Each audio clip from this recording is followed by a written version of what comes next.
Is Mr. Kilby here? Is Kilby here yet? Is Kilby here yet?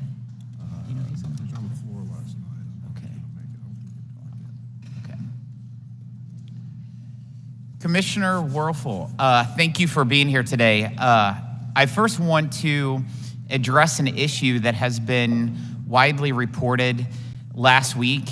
A whistleblower came forward with troubling claims about abuses of power.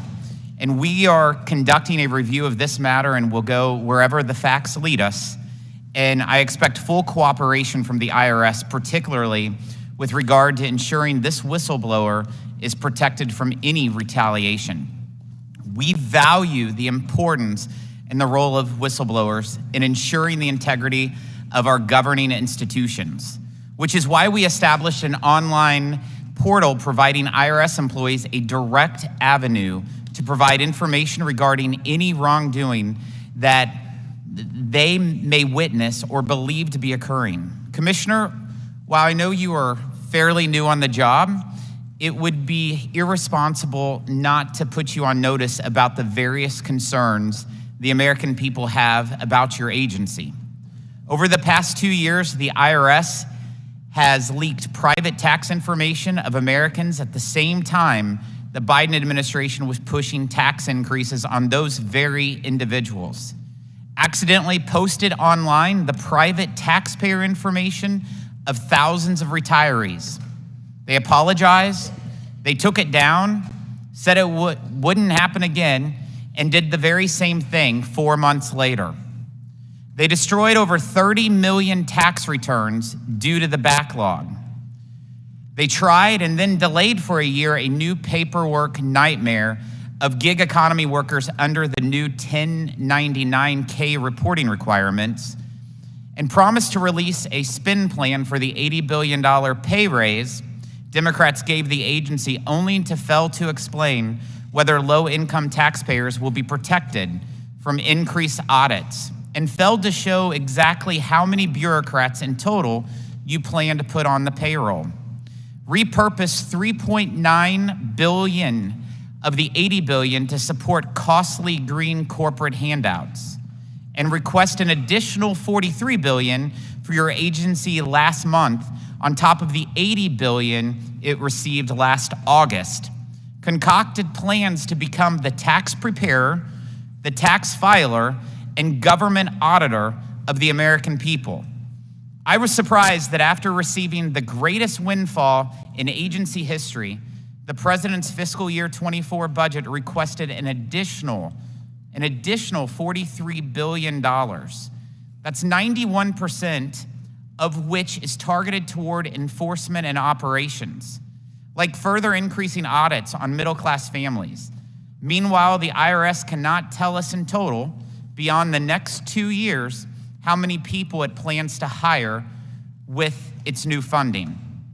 Statements from you and Secretary Yellen make clear that audit rates will rise for Americans earning less than $400,000. The only question left is how fast those rates will rise. When I asked for a plan, I was not looking for assurances. I was looking for concrete proposals of how the Treasury Department and your agency will protect lower and middle income Americans. I look forward to you making good on your commitment from last week to follow up with far more detail about how your agency plans to spend these funds over the next 10 years. Democrats supercharged the IRS with the hopes of raising billions to pay for special interest tax breaks for the wealthy that are now projected to cost 3 times that amount. Now the IRS is dedicating billions to support these green corporate handouts. And it's clear Democrats are all about subsidizing the low-emission lifestyles of the wealthy. It's not only new audits Americans have to worry about. The Inflation Reduction Act includes new reporting requirements for any Venmo or PayPal transaction over $600. Is it really a top priority for tax collectors to know whether someone is selling a used couch or unused concert tickets or paying for their neighbor's kid to mow the lawn? This gives your agency too much power and in effect creates a surveillance network that will invade Americans' privacy and squeeze them out of more of their hard-earned dollars. The IRS has a lot of work to do to repair the trust it has broken with the public over the last decade. I hope we can begin the conversation to do that in today's hearing. And I'm pleased to recognize the gentleman from Massachusetts, Ranking Member Neal, for his opening statement. Thank you, Mr. Chairman. And I want to welcome to the Committee on Ways and Means Commissioner Werfel. It certainly is an honor to have you here today, and we look forward to working with you as you start your time as the Commissioner.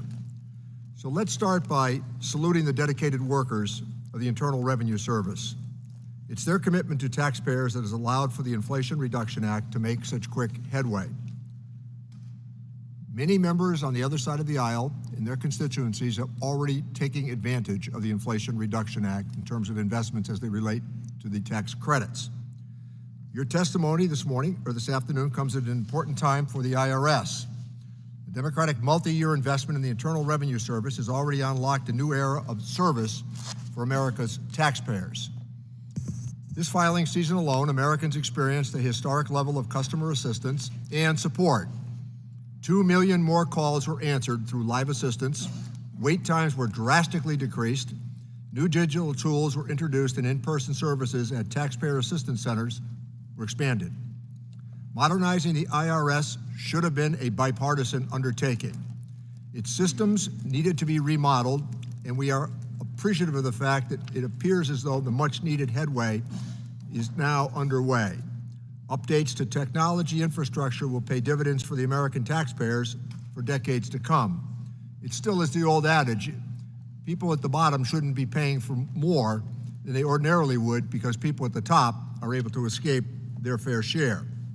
The Inflation Reduction Act also reverses decades of Republican-targeted cuts to the IRS, taking action to close the tax gap and eliminate our two-tiered tax system. Far too long, the wealthy and the well-connected have been able to get away with not paying their share at the expense of everyday Americans. Interesting to note that the compliance rate for those who pay taxes through withholding is in the high 90 percentiles. The IRS recently released strategic operating plans. It's a strong blueprint for bringing our historic legislation to reality. Soon the IRS will be better equipped to ensure that the top 1% of those who avoid the tax system will be held accountable. Once again, the contrast between our achievements and the extremism of the other side could not be more clear. We have pushed for decided action to regain taxpayers' trust and build a fairer tax code. And just yesterday, our colleagues on the other side doubled down on undoing this progress and thereby adding to the deficit.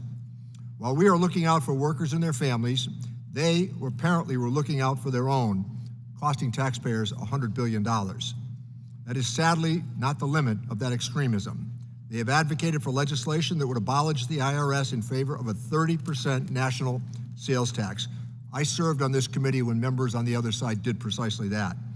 Republicans would raise the cost of groceries, gas, medicine, childcare, and just about all aspects of life for the middle class, while extending the unfunded tax cuts for the wealthy and well-connected. That would create more harm than good. So I look forward to working with you as we continue to implement the Inflation Reduction Act and deliver on our shared commitment to a tax system that works for all members of the American family. Thank you, Commissioner. Thank you, Mr. Chairman. Thank you, Ranking Member Neal. Today's sole witness is the very new Commissioner of the Internal Revenue Service, Mr. Daniel Werfel. The committee has received your written statement, and it will be made part of the formal hearing record today. Commissioner Werfel, you can begin when you're ready. Thank you. Chairman Smith, Ranking Member Neal, and members of the committee, thank you for the opportunity to testify on the filing season and the IRS budget. I'm pleased to report the IRS provided substantially better service to taxpayers during the 2023 filing season. We delivered a strong tax season for the nation, the best in several years. IRS employees were able to make substantial improvements this tax season because of funding Congress provided through the Inflation Reduction Act. This funding made a difference. It allowed us to hire more than 5,000 phone assisters, which led to a phone level of service averaging 85% during the filing season. The average wait time on the phone was 3 minutes. This is a major improvement from last year when service levels were under 16%, and wait times averaged 28 minutes. Perhaps most telling was this: IRS employees answered 7 million calls to help taxpayers. That's 2.7 million more than last year. Improvements were seen in other areas. We increased face-to-face visits at our taxpayer assistance centers to 523,000, up about 30% from the year before. And we expanded digital scanning efforts to speed up the processing of paper returns. Providing a better filing season experience this year was an important step, but more work remains. The long-term funding gives us a unique opportunity to transform our agency over the next decade. Historically, the IRS received funding that allowed our staffing and operations to keep pace with the size of the US population. In 2010, that changed. Cuts in annual funding caused IRS staffing levels to decline by nearly 17% to less than 80,000 full-time employees by 2022.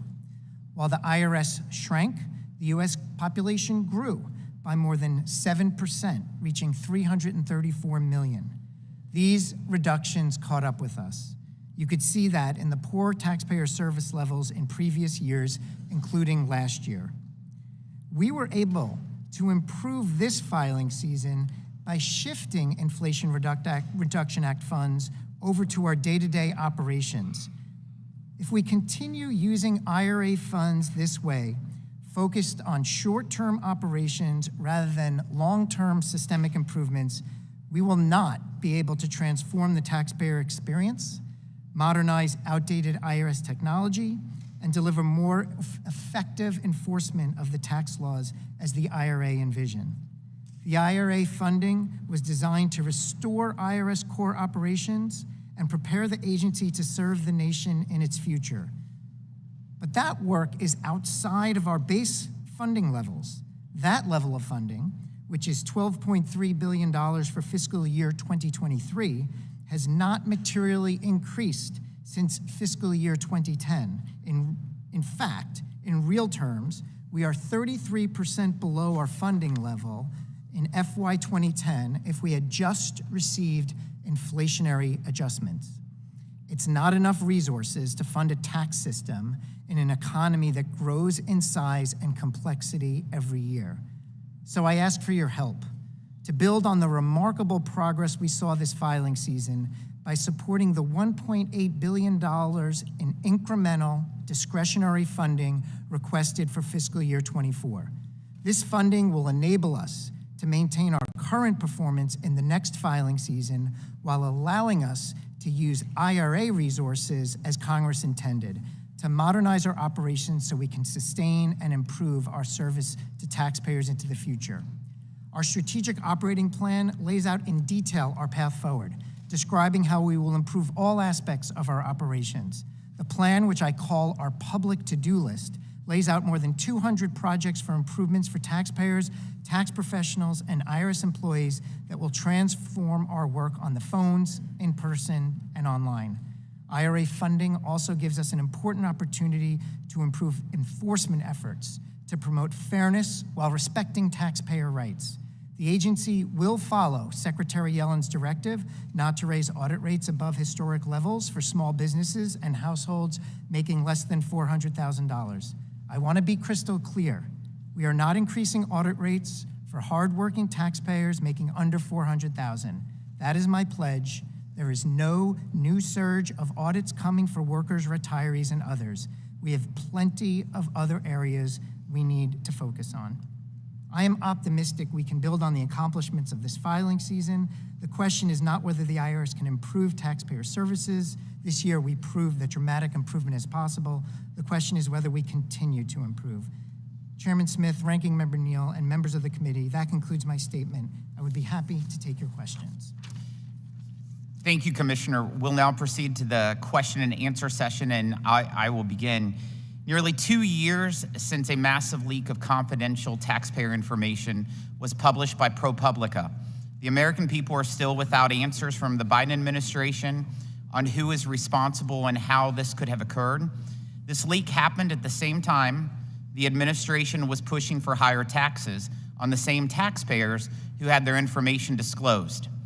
Given this terrible breach of trust at the IRS, what has the agency done in the last 2 years to secure its systems to prevent something like this from happening again? Mr. Chairman, data security is essential to everything we do. For the whole system to work, taxpayers have to have trust in our abilities here. And as I roll up my sleeves on the job, I'm taking numerous steps to assess our current capacities and our current gaps. And I have to tell you, there are areas that I have been impressed with. We successfully defend more than 1 billion cyber attacks a year. And I've looked into our employee training. It's very robust, including what are the consequences of failure to secure our data. But as you mentioned, there are areas we need to improve. And I would point to TIGTA and GAO have a series of recommendations for how to strengthen our overall data security process, in particular with respect to our IT. And underfunding is one major reason why we don't have the score, an A on that report card. But with funding under the IRA and with renewed purpose around data security and IT modernization, my objective is to get that A on the report card for those TIGTA recommendations and those GAO recommendations. Let's get the A, Commissioner. Absolutely. As we discussed previously, we set up an online whistleblower portal for IRS personnel wishing to share information with the committee. I continue to urge you to let your employees know about the portal. I believe it will encourage agency personnel who witness wrongdoing to come forward. And just this last week, we received outreach from an IRS whistleblower requesting the committee look into concerns the individual has about allegations of misconduct. So can you commit that there will be no retaliation against that whistleblower? Mr. Chairman, while I can't comment on a specific case, I can say without any hesitation, there will be no retaliation for anyone making an allegation or a call to a whistleblower hotline. Thank you, Commissioner. The Biden administration first asked for $80 billion to hire 87,000 new employees. The administration later claimed it would be hiring to replace retirements, and it would not be adding 87,000 additional employees. However, the information you released related to how the agency will spend the funding shows 30,000 new employees in just the next 2 years. At that rate, you will surpass 87,000 over 10 years. Can you clear up the discrepancies here? And right now, you have 85,000 employees at the IRS. How many total employees do you intend to have working at the IRS in 10 years? Mr. Chairman, as I told the Senate Finance Committee last week, we are working on a final set of estimates for that, and I'll have that information, the full 10-year view of the hiring plan within the next few weeks. I can clarify a couple of things, though, about your question, which is one important point is also to recognize the attrition that we have. Through 2024, 16,000 IRS employees are expected to retire. So this is not all about plussing up IRS staff. We are also making up for the staff that we're losing to retirements and other attrition. The other point I want to make about staffing increases is that staffing increases are necessary to keep pace with the tax system that we have today. You know, in my opening statement, I talked about the rise in the population, the rise in the number of filers, the rise in the complexity of the tax law. That means we get more phone calls to our call center. That means we get more people walking into our walk-in centers. And if we don't have the staff to meet them, answer their questions, then we're failing the American people in doing our job to serve them. And on the enforcement side, just one more point. Today, we have 2,600 IRS employees that are responsible for assessing the most wealthy taxpayers, the most wealthy filers. That's individuals, large corporations, and complex partnerships.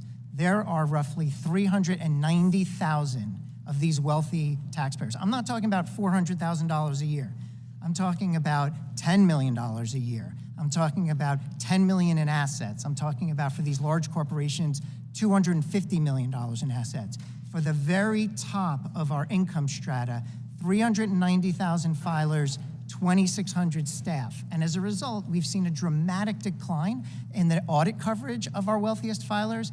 And when you see our staffing numbers over the next 10 years and you have them through the 3-year window, I ask you to think about what we're doing is closing the gap when we talk about enforcement between those 2,600 employees and the 390,000 of our wealthiest filers in America.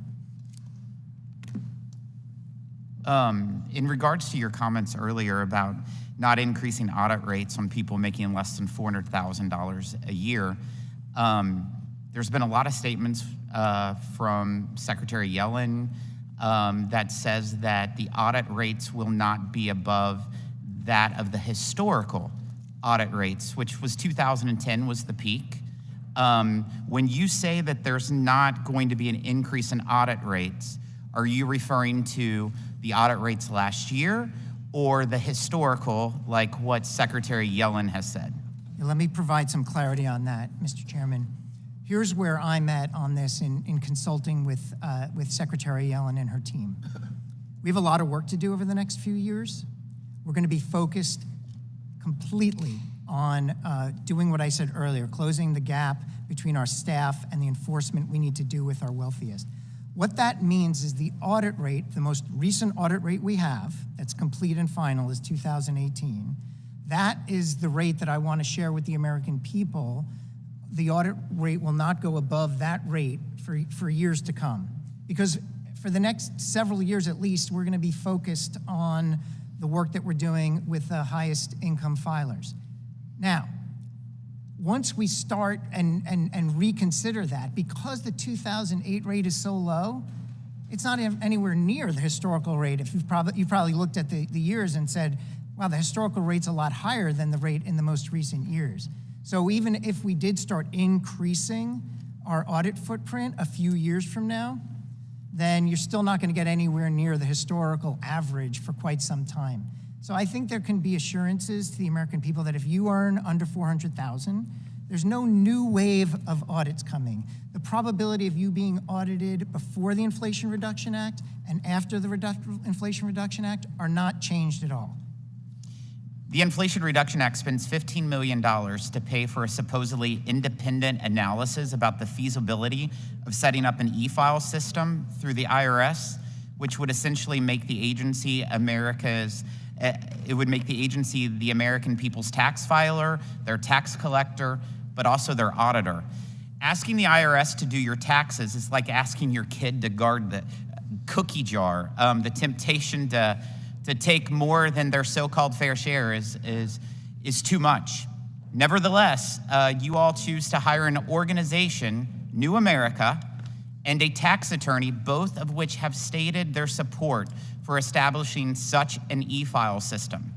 How are we to expect this will be an impartial review if those in charge of it are already committed to seeing it happen? Thank you for the question, Mr. Chairman. When I arrived at the IRS, I learned that we have this study that's mandated under the Inflation Reduction Act to study a direct file option. I want to stress the word option there because I think the important thing is whether we go forward with a direct file solution or not, and if we were to, it is an option for taxpayers. If they feel concerned about engaging with the IRS in a direct file solution, they don't have to do it. There are other ways to engage with the IRS. And that's, by the way, part of our hope and our vision that we will meet taxpayers where they are. If they want to file in paper, we're not thrilled with it, but we'll be ready for it. If they want a fully digital experience, if they want to work with a third-party servicer, we want to accommodate that. They currently don't have a direct file option, so my understanding from the Inflation Reduction Act is to study it and see if it's viable. The report's not done yet. It will be done by mid-May. And I understand, Mr. Chairman, that that you have a keen interest in seeing what this report says. I will make myself available once the report is out to answer any questions that you have. I'm happy to come back to this committee and testify on it. I just think it would be premature to get into the details of the study before it's finalized. You know, our committee has learned that a different organization, a MITRE, that occasionally does work for the IRS, conducted a study around taxpayer opinions about an IRS e-file system. Among their findings, Most working class Americans who file simple tax returns do not want an IRS system. And the plan is only popular in cases where the IRS could pull off handling complex tax returns and providing state returns, basically adding a tax preparation software company inside the IRS. A lack of trust in government was one of the main reasons taxpayers would oppose an IRS system. And without objection, I'll be submitting the MITRE study for the record. So ordered.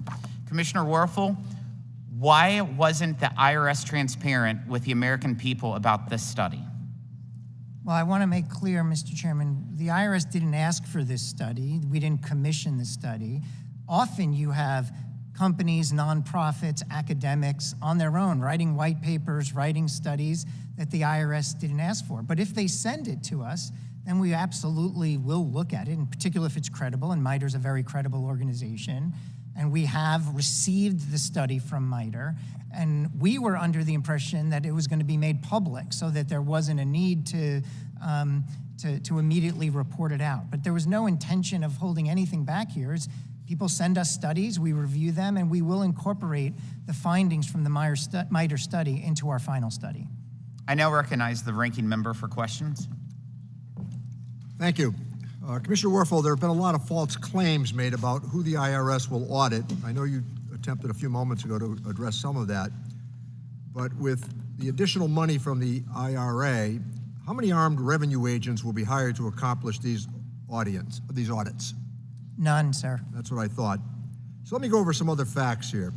Last year, Secretary Yellen sent a letter to then Commissioner Rettig, a Republican, directing that none of the additional money provided by the IRA would be used to raise the historical audit rates on families and small businesses making under $400,000 a year.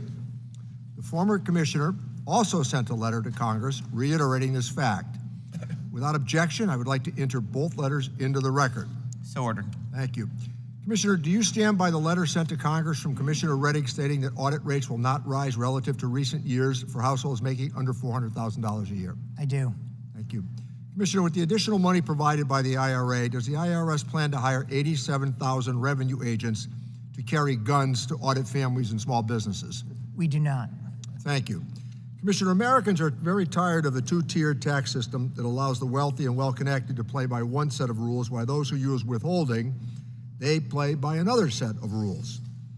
I have consistently stated that repealing the IRA additional enforcement funds will let the wealthy, large corporations, and tax dodgers off the hook. Last year, the committee reviewed the IRS mandatory audit program for presidents and found that it was not working as intended for a former president who operated a complex web of more than 500 businesses. Given this program, the fact that it was not working, how can we be certain that audits for other wealthy individuals are taking place, and how would the additional enforcement monies be used to assist the IRS with auditing complex returns? Congressman, as I said earlier, the first thing that concerns me is the chasm between the number of IRS employees we have today to assess the number of high-wealth filers that are out there. And as a result, over the period of time from 2010 to today, there is a steep decline in the audit coverage of our wealthiest filers. And from my vantage point, one of the reasons why I came to the IRS and am excited about the job is thinking about honest taxpayers, those that own a small business, middle income, lower income. And right now, the IRS does have the capability to evaluate. We have that capability because those are simple returns. The returns that come in from our wealthiest filers are sometimes thousands, tens of thousands, and sometimes hundreds of thousands of pages long. And so when you have a team outsized, 2,600 personnel to 390,000 filers, and those files are not only voluminous, they're complicated. And multinational corporation, the way it's structured today, is more complicated than it was structured 10 years ago. Partnerships are becoming more layered and more complex, harder to find where the actual taxpayer is. We have to up our game if we're gonna effectively assess whether these organizations are paying what they owe. So it's about hiring, it's about training, and it's not just hiring auditors, it's hiring economists, scientists, engineers, and when I mean scientists, I mean data scientists, to truly help us strategically figure out where the gaps are so we can close those gaps. Commissioner, if the proposals that have come from the other side were to take place, including repealing the funding that came from the IRS, what would that prohibit you from doing in terms of modernization? Yeah, this is very concerning because, as I said earlier, our base budget is about running the train schedules that we have today. And if we don't fund our base budget, basically what I want you to picture is the platforms getting more and more crowded as the trains aren't coming and people getting frustrated. And that's not the way to serve taxpayers. That's our base budget. Our modernization budget, which is what the IRA provides, is how we modernize the whole system, how we improve everything about the system. So it's the difference, for example, between just having the person to answer the phone when it comes in for the IRS versus having the option to do a callback versus having a bot set up. So rather than wait, I can get my transcript by just hitting 1 or 2. It's the difference between just basic services and advanced services. And one of the concerns that we should all have, if you're a taxpayer, you should come to the IRS, which you're required to do to pay your taxes, and get the same level of functionality that you would from a bank, from an airline. And right now, because of steep cuts in our funding, we're not up to snuff with what taxpayers can see around the corner at their local bank. So we want to be able to do that. There's other, and I know I don't have enough time, but there's other ways we can spend the modernization money that is in the benefit of taxpayers, including securing data, and including, as I said, you can go to sleep at night knowing that the IRS has the capability to assess the wealthy in the same way we can assess middle and low income because we've built that capacity. Thank you, Commissioner. Thank you, Mr. Chairman. Mr. Buchanan is recognized.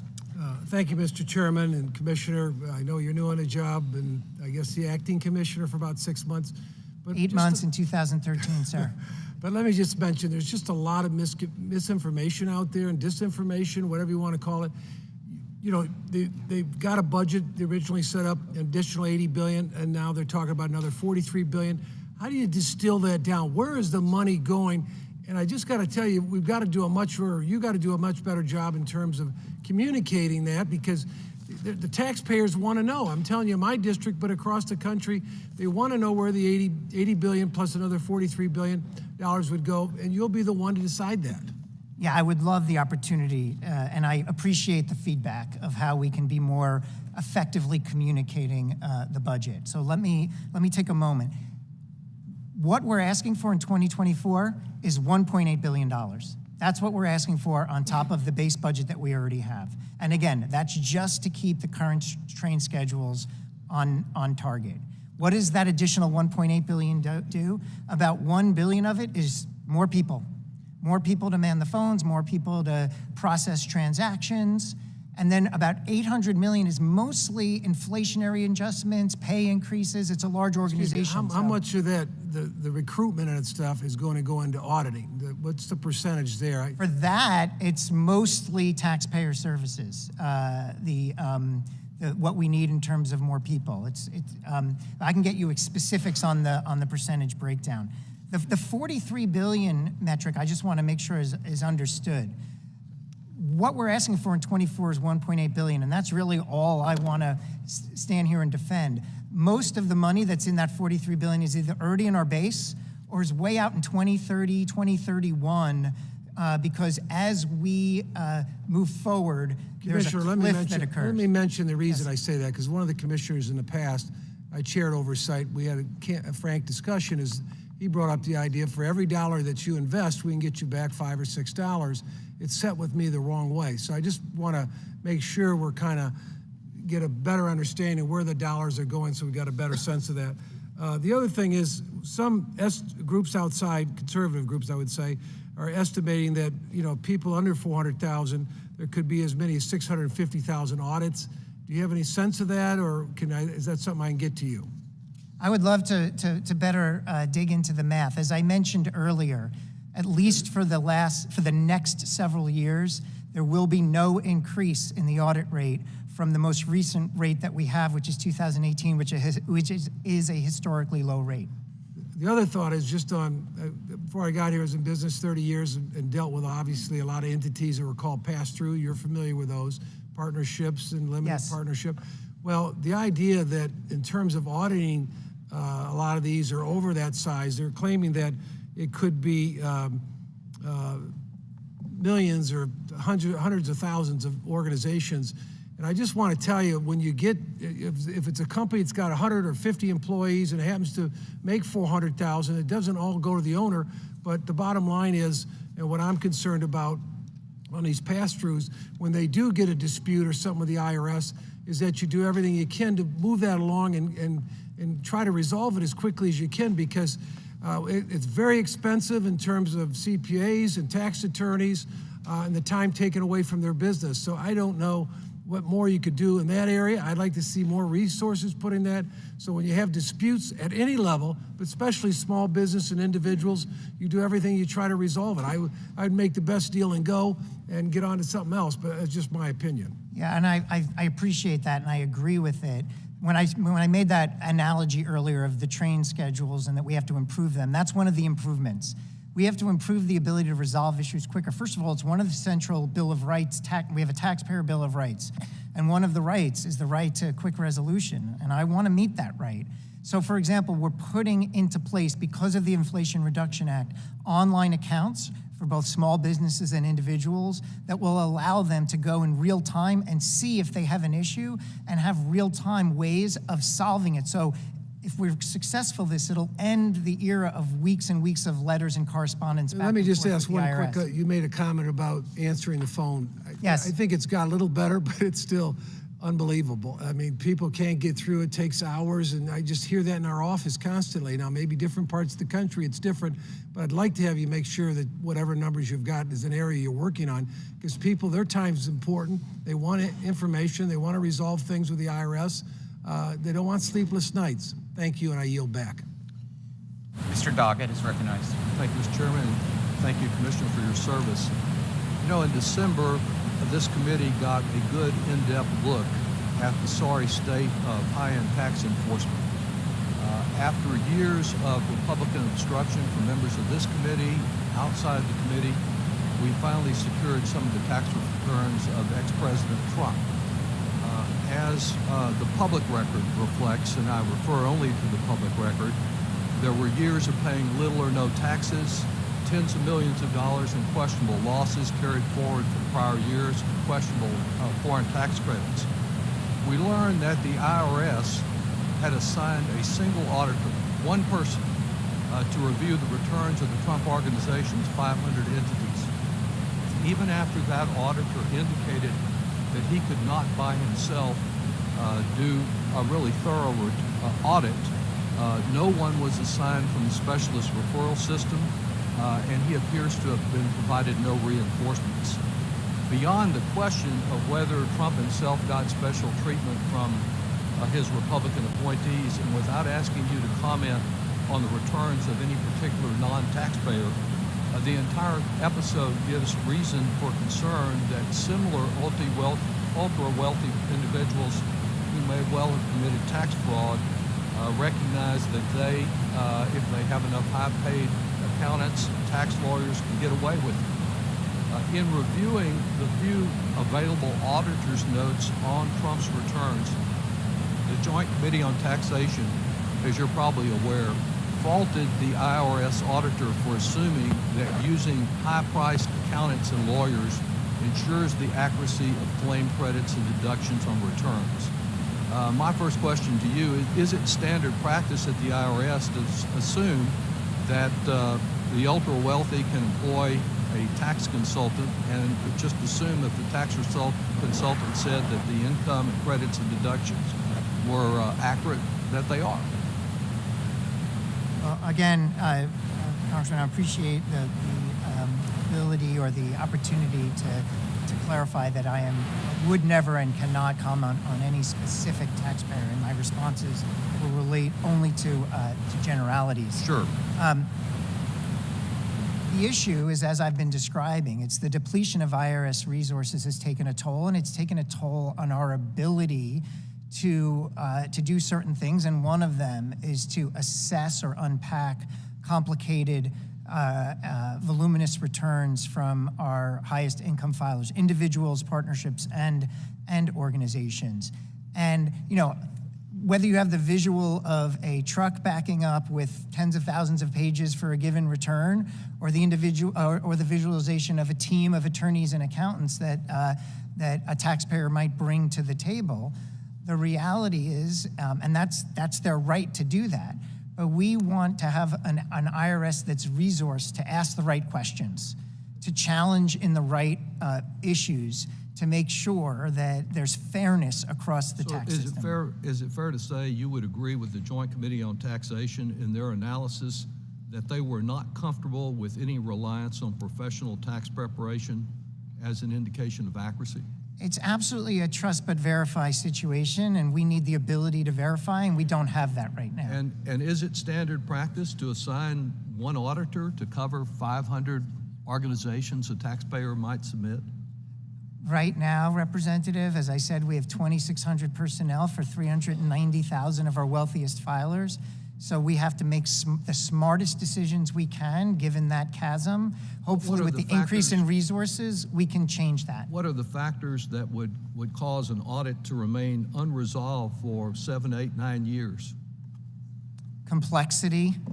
And again, a lack of resources. Yeah, lack of resources, complexity. If we eliminate all of the funding that you received as an addition last year as the very first bill that these Republicans passed in the House, will that facilitate this same kind of minimal enforcement with one auditor for 500 organizations? It would. I would point this stat to you, Congressman.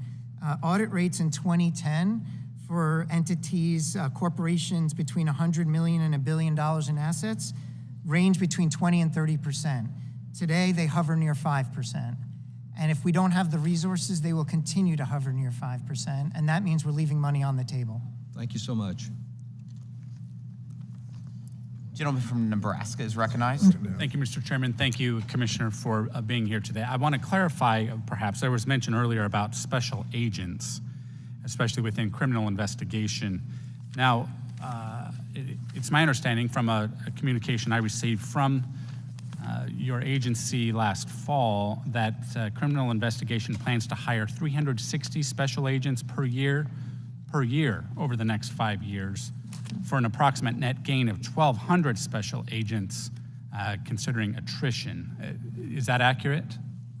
That sounds about right. Our criminal investigation division, which deals with fraud and significant cases of tax evasion. Correct, and those they're often special agents are their armed. own. Okay, Those special agents are armed, is that correct? they are armed. It's less than 3% of the IRS workforce. And they avoid magnetometers at airports and things like that. So They're law enforcement personnel.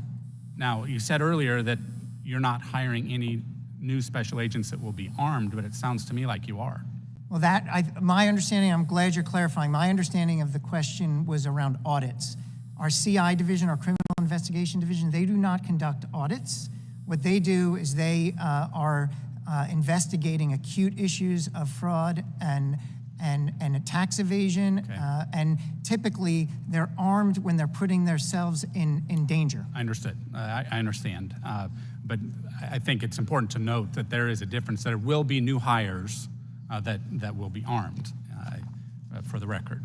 Now, last September, Secretary Yellen sent a letter to then Chairman Neal supporting Ways and Means Committee Democrats' efforts to provide additional funding for the IRS. I'd like to ask for unanimous consent to include that letter in the record. Without objection.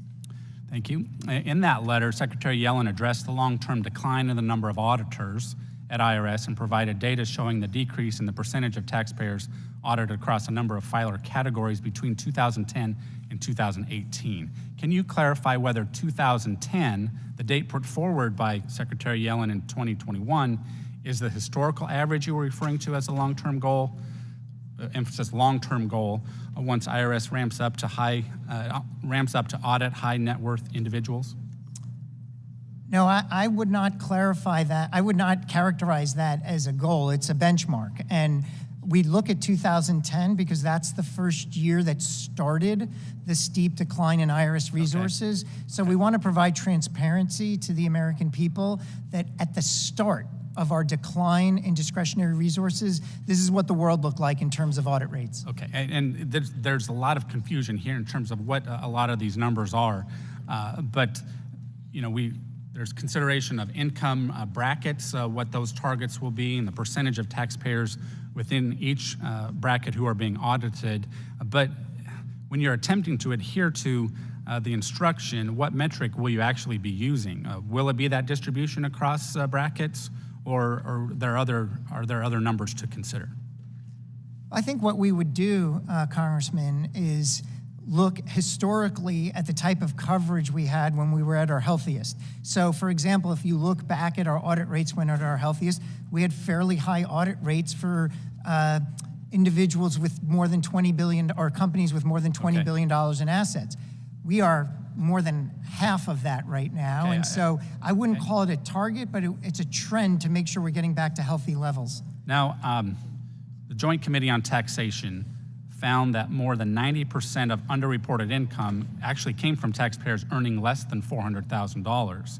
So how can we expect to generate $191 billion in new revenue over the next decade without drastically actually increasing the number of audits on families making less than $400,000, not even considering for the impact of inflation, since the president set the $400,000 threshold not long ago? I mean, the math seems to be difficult to reach. Yeah, and this is a very important question, and I'm glad you asked it. Look, there is a lot of mounting evidence that there is significant underreporting or tax gap in the highest income filers. For example, there's a study that was done by the U.S. Treasury Department that looked at the top 1% of Americans and found as much as $163 billion of tax dodging. Roughly annual taxes. 90% of the new audits, 90% of the new audits will be of those making less than $400,000. Is that correct? No, none of the new audits will be of people earning under $400,000. So maybe I'm not understanding your question. There will be new audits under the Inflation Reduction Act, but those will all be focused on our highest wealth filers, individuals. So the historic partnerships. average is not relevant then, as referenced earlier. Not for a number of years, no, it won't be. Okay, I wish I had more time. Thank you. Mr. Thompson is recognized. Thank you, Mr. Chairman. Commissioner, thank you for being here. Commissioner, yesterday our Republican colleagues passed off the floor of the House a bill that slashed $80 billion in IRS funding that we had put in last year to help you solve some of these issues that have been discussed today. They made that cut saying that this was going to save money. It sounds like crazy math to me. Can you help us understand, when we fund you with proper funding levels, does that cost money, or does it allow you to recoup the money that's owed? It allows us to recoup the money that's owed. There's long-standing historical and robust analytics that points to a return of $6 of return to the taxpayer for every $1 invested in the IRS budget. Thank you very much. I appreciate that. I appreciate the fact that you cleared up this nonsensical argument that we heard continuously over the course of last year, that this $80 billion was going to pay for heavily armed agents running around kicking in doors. So thank you for that. I appreciate also the fact that we've made improvements in regard to customer service at the IRS. And I know all I have to do is talk to my district staff about how bad things were, and things do seem to get better. But I just want to say, you got some work to do. Last week, my wife spent 3 hours on the phone with the IRS, and she still hasn't gotten through. And most people, at least working people such as my wife, don't have time to spend. It was 3 different calls trying to get through, so she just didn't have time. People don't have time to spend an hour on the phone. So that. Yes, Congressman, it's stories like that that is motivating. I know we have more work to do, but what worries me, Congressman, is if we reduce our funding, we'll hear more stories like that. I get it. I get it completely. I just need to let you know that we've Understood. got more work I like when people to do. tell me these stories because it's motivating. Commissioner, we had some devastating wildfires in California, 2015, 2017, and 2018. Fire survivors throughout California received payments from an established trust after the Pacific Gas and Electric bankruptcy. My constituents and other Californians began receiving partial compensation from that trust in 2021, and they continue to receive payments today. None of the people that we're talking about will ever be made whole. They're going to get less money than it's going to take to repay to rebuild their homes and their businesses, and heavens knows what all they lost that are just irreplaceable. Now, in many cases, these folks are being told that they owe taxes on the payment they received from the trust, including taxes on the lawyers' fees, the lawyers that were associated with that trust. I have legislation with Representative LaMalfa that will make these payments non-taxable. And I appreciate that your staff has been working with mine on this issue, and I would ask that you will continue to work with Congress. This is wrong. This should not be like this. And I know the 2017 tax bill teed up some of this inappropriate taxation to take place, but we need to fix this. It's not a good situation for American taxpayers. Understood. Is that a yes? You'll work continue? Well, I'm absolutely will work with you. One of the limits that I have as the IRS commissioner is not being able to comment on pro or con on legislative proposals, only to talk about whether it's administrable. I will say this, though. It's Treasury I'll be satisfied with a yes. I'll continue to work with Yes. you on helping the taxpayers who are absolutely. being harmed. And we appreciate when we are provided tools to help taxpayers in need, especially those that are impacted by natural disasters. Thank you. I also just want to say that Mr. Kelly, who's not here today, and I have legislation along with Chairman Wyden and Ranking Member Grassley over in the Senate to strengthen the IRS whistleblower program. We've got some common sense fixes that will strengthen that, help you guys out, and I guess it's not your policy to comment on legislation. It's not my but you can tell us if this will be helpful. Yes, I can. We can work with you on that. You know, I will say we at the IRS will fiercely defend the integrity of the whistleblower process. We welcome suggestions on how to strengthen and improve it. So I'd love to work with you on that. Thank you very much. Yield back. Mr. Schweikert is recognized. Thank you, Mr. Chairman. Mr. Commissioner, I have a fascination with the adoption of technology as a way to deal with so many of your issues. I have actually an IRS press release from just a couple weeks ago talking about your adoption of a chat bot for simple collection questions. Do you know anything about that? I do. How's it working? Well, we have had a very successful filing season, as I understand it, with the introduction of new chatbots for things like getting a transcript, for things like setting up an installment agreement if you have less than $25,000. These are relatively $25,000. And the article makes it clear. Your press release also makes it clear. It's relatively simple, but you've just engaged in an experiment of adopting the technology that we see much of corporate America moving to very quickly. What can I do as a member of Congress on this august committee to help you do a hell of a lot more of this? Yes. The fact of the matter is, being someone who's been screwing around with ChatGPT since the end of last year, it is remarkable. I've had it write code for me. The fact of the matter is, you could build a stack in the IRS, and my ability to even ask complex questions, the ability to actually say, here's the discussion I can have, and over here is functionally the video on filling out the form. I guess I'm just desperate of what can I do to drag you in to the adoption of the technology that is truly customer-centric.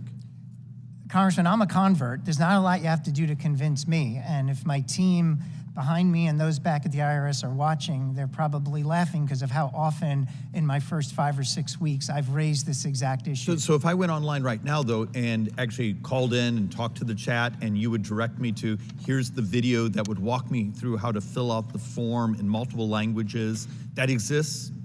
I looked for it last night and I couldn't find it. When I think about a bot, I just want to make sure, like, if you call in the IRS 3 years ago and you need a transcript, you got in line with everyone else. No, it's what But not anymore. I want to help you with this. Yeah. Because I also must tell you, I think it's insane you maintain your own servers. When you have substantial portions of the Department of Defense on highly encrypted cloud servers, Yes. and you want to keep your own server farm? Not necessarily. No, we are in the Not necessarily yes or no. What can I do to help you to join this century of Yes. technology? Both the storage and your computing capacity. It's absurd that you still have that server farm in West Virginia. It really is. First thing that you can do to help is make sure that we're not underfunded to modernize. But stop. The migration, because we spent some time looking at your plan. I didn't see the migration away from all your own storage and all your own processing, because this is really expensive. I mean, you still are maintaining some AS400s and some of these things. That's insane what you have to pay someone to do that. Yep. It's in there, Congressman. I will explain it if you give me 1 second. please. Which is, in the plan, we are committed to replacing our main core systems. Stop. That's actually what I was going at. I don't want you to replace it. I want you to migrate out. Yeah, that's one of the alternatives. We should talk offline about large capital technology transformation, because I want to make sure that I'm following best practice. And one of the things we need to do is an alternatives analysis. And I'm very interested, maybe as interested as you, in what the cloud-based, service-oriented architecture looks like as an alternative. You do realize we're having a conversation that's a decade out of date. I agree. I mean, when the Department of Defense did this a decade ago, and you guys are still putzing around with it, and it's a conversation I had for the first week I was on this committee, and this isn't Republican or Democrat, it's just modern practices. It just, we complain about resources and funding. People are really expensive, and the rest of the world, the rest of corporate and rest of other parts of government have made these migrations. This is one, I want to help you. If it's resources, if it's talent, I want to help you do these migrations. But the fact of the matter is, this made me very happy that you guys put this out, because it's a demonstration you're at least experimenting with technology. But my pitch at the end here is a very simple one. So far, every witness here, part of the response is resources, resources, resources. Okay. Some of them are saying the modern use of the resources you have, you could dramatically cut your operational costs by moving into this century of technology. That's all, and I want to help. I would appreciate that help. I would love to meet with you offline. One of the things I will walk you through is some successes that we've had on technology that we can build on. You've pointed to one, but there are others. But I am not disagreeing with you. Okay, the last sentence is, I was underwhelmed with the vision on your migration plan. Okay, you had a sentence or two that were throwaway lines. With that, I yield back. Gentleman from Connecticut is recognized. Thank you, Mr. Chairman, and thank you, Mr. Chairman, for having this hearing. I think it's enlightening to have a hearing and to re-engage with, we're from the IRS and we're here to help. And I want to say at the start, I want to associate myself with the remarks of the Democratic leader, Neil, that he so artfully put out, but also talk about that service, and especially for the service, putting aside for a moment people earning above $400,000, but people who actually need the help, and the VITA program, which has been in place for a number of years. I can't tell you how successful that is and how we need to expand upon that. Is there something in the works to do that as well? Yeah, I think about improved service as meeting taxpayers where they are and working with community groups, intermediaries to help us do that. VITA is an essential partner. They do incredible work. The number of times that VITAs are helping people file their taxes is increasing. The trend is going in the right direction. We're ready to partner and continue that trend. I think that's an important thing and something we can learn in government. I hope, along with Dr. Ferguson, to talk about using a similar program with more than 10,000 baby boomers a day becoming eligible for Social Security, that there's also a tremendous need for volunteer help at no cost to make sure that people are getting the benefits that they richly deserve and need. It also brings to mind, et cetera, something like the passage of the child tax credit that's on the books and then off the books. And for so many families out there that were eligible that probably never even took advantage of this. And so again, giving new meaning to, we're from the IRS and we're here to help, and to augment your team also with volunteers, but making sure that you have the resources to carry out what the regular taxpayer needs to understand. And we have a chart behind us, and I want to commend you because we keep a record of, as I'm sure most members do the same thing, of the number of cases that we take up. And here, just in the area of tax filing, for the year we have what went on in 2022 and what transpired in 2023.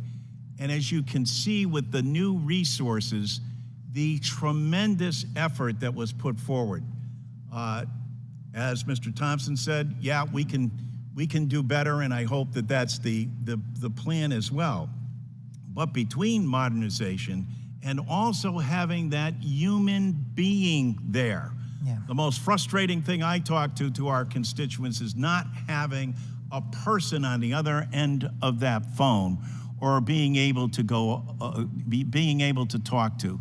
The fact that you're open on Saturdays now as well and provide that opportunity. If you could comment on that as well, Mr. Yeah, I really appreciate the opportunity to comment. I mean, when we had lower resources, it was so frustrating for IRS employees, not just because we couldn't have the right amount of people on the phone, but also we couldn't do what we need to do as part of meeting taxpayers where they are and serving them effectively in underserved populations. So what funding allows us to do is to do what the base of what we're supposed to do, which is be there to answer the phone, but it allows us to lean in and provide a more fulsome service experience. That means meeting taxpayers where they are, allowing them, if they want to walk into a walk-in center, that walk-in center is open, staffed, and there's no line outside. One of the things we did, Congressman, is we've opened 16 additional walk-in centers this filing season. That would have not been, those are in local communities around the country. Some of the districts of the members of this committee, we could not do that without the Inflation Reduction Act. So there's really no agenda here other than to meet the demand of a very complicated tax system so that we can serve Americans effectively. And it's a great thing for the American taxpayer to understand that you are from the IRS and you are here to help, and we need to take advantage of that. Thank you for your testimony. I yield back. Thank you. Mr. LaHood is recognized. Thank you, Mr. Chairman. Commissioner Werfel, welcome. Thanks for being here today. Let me start by echoing the concerns of many of my colleagues on the supplemental funding for the IRS received last year in the Democrats' IRA that disproportionately focuses on audits and enforcement over customer service and technological modernization. Like anything in the federal government, things need to be made more efficient, more effective, and more accountable, and that concerns me. Law-abiding families and small businesses in Illinois need their tax returns processed and phone calls answered. And we've heard immense frustration here today regarding the lack of that being done. We don't need more IRS agents knocking on their doors with burdensome audits. I want to focus my time today, though, on a specific provision included in the IRA, the $15 million in funding to study the feasibility of implementing the free direct e-file tax return system at the IRS. We've heard that the study is on track to be shared with us next month, and that it's likely that the group Code for America would be involved in this endeavor. At this time, Mr. Chairman, I'd like to ask unanimous consent to enter into the record an article from the Wall Street Journal dated April 26, yesterday, titled "Cooking the IRS Study Books. The Tax Agency Wants to Decide What You Owe Before You Do." So approved. Thank you. Thank you. With that, in that article, as I'm sure you're well aware, Commissioner, it outlines that the IRS direct e-file system and the pending feasibility study are of grave concern. And I guess I'm trying to figure out the general premise behind the direct e-file study. As I look at the extensive list of already existing problems at the IRS and your plans that you have to focus on the coming years, and the fact that free e-filing services already exist in the market today. As you know, tax preparation industry already provides free filing services for roughly 30 million returns each year. So I'm not quite sure why trying to tackle this concept in the near term would be beneficial to the IRS, or more importantly, to the American taxpayers. Now, I know you're new coming into this, and I heard your comments earlier before, but don't you think the e-file effort could lead to the IRS biting off more than it can chew with all those things that I mentioned that you talked about, further complicating the tax filing experience? Well, I would start by saying we have a responsibility to provide tax, to meet different taxpayer preferences. Not everyone wants to engage in the IRS in the same way, and not everyone has the means or the position to do so. So we have to create this menu. The menu includes walk-in centers. The menu includes our irs.gov platform, and working with the Free File Alliance and the third-party preparers. It involves advancements on the smartphone, as Congressman Schweikert was holding up his. The question I think being posed here is this an additional menu item for certain taxpayers to avail themselves of if that's the way they prefer to engage the IRS, this direct file? So the Congress said, study it. And my understanding of the congressional provision is, what would it cost? What are the taxpayers' opinions on it? And then an independent assessment of its feasibility. And that's what we'll produce in mid-May, and we'll come and we'll talk about it, and you'll have more grounding to ask me the tough questions. Well, I understand that, and I understand the study, but obviously you're the new commissioner. You've had opportunity to digest this and look at this. What is your opinion? Well, I don't want to get in front of the report itself, because the report's not done, and I don't want to get out in front of a report that isn't complete. My take on it is I want to make sure that we are meeting customers, taxpayers in this case, where they are. I think it's a best practice for an organization to not have a one-size-fits-all. I don't know yet whether the direct file solution is the right additional menu item to put in place so that taxpayers that prefer to engage that way can do it. What I'd like to do is have the report issue and then engage in a conversation with the right set of stakeholders and figure out what the go forward is. Well, I would just say, and we look forward to that conversation, but it appears to me that it seems very problematic, and the focus on the IRS should be those things we talked about: prioritizing customer service, modernizing technology. You have enough to do there. And so, again, we look forward to getting that study back and look forward to trying to do all we can to help make the IRS more efficient, effective, and accountable to the American people. I yield back. Thank you. The gentleman from Oregon. Thank you very much, Madam Chair. Mr. Commissioner, thank you very much for being here.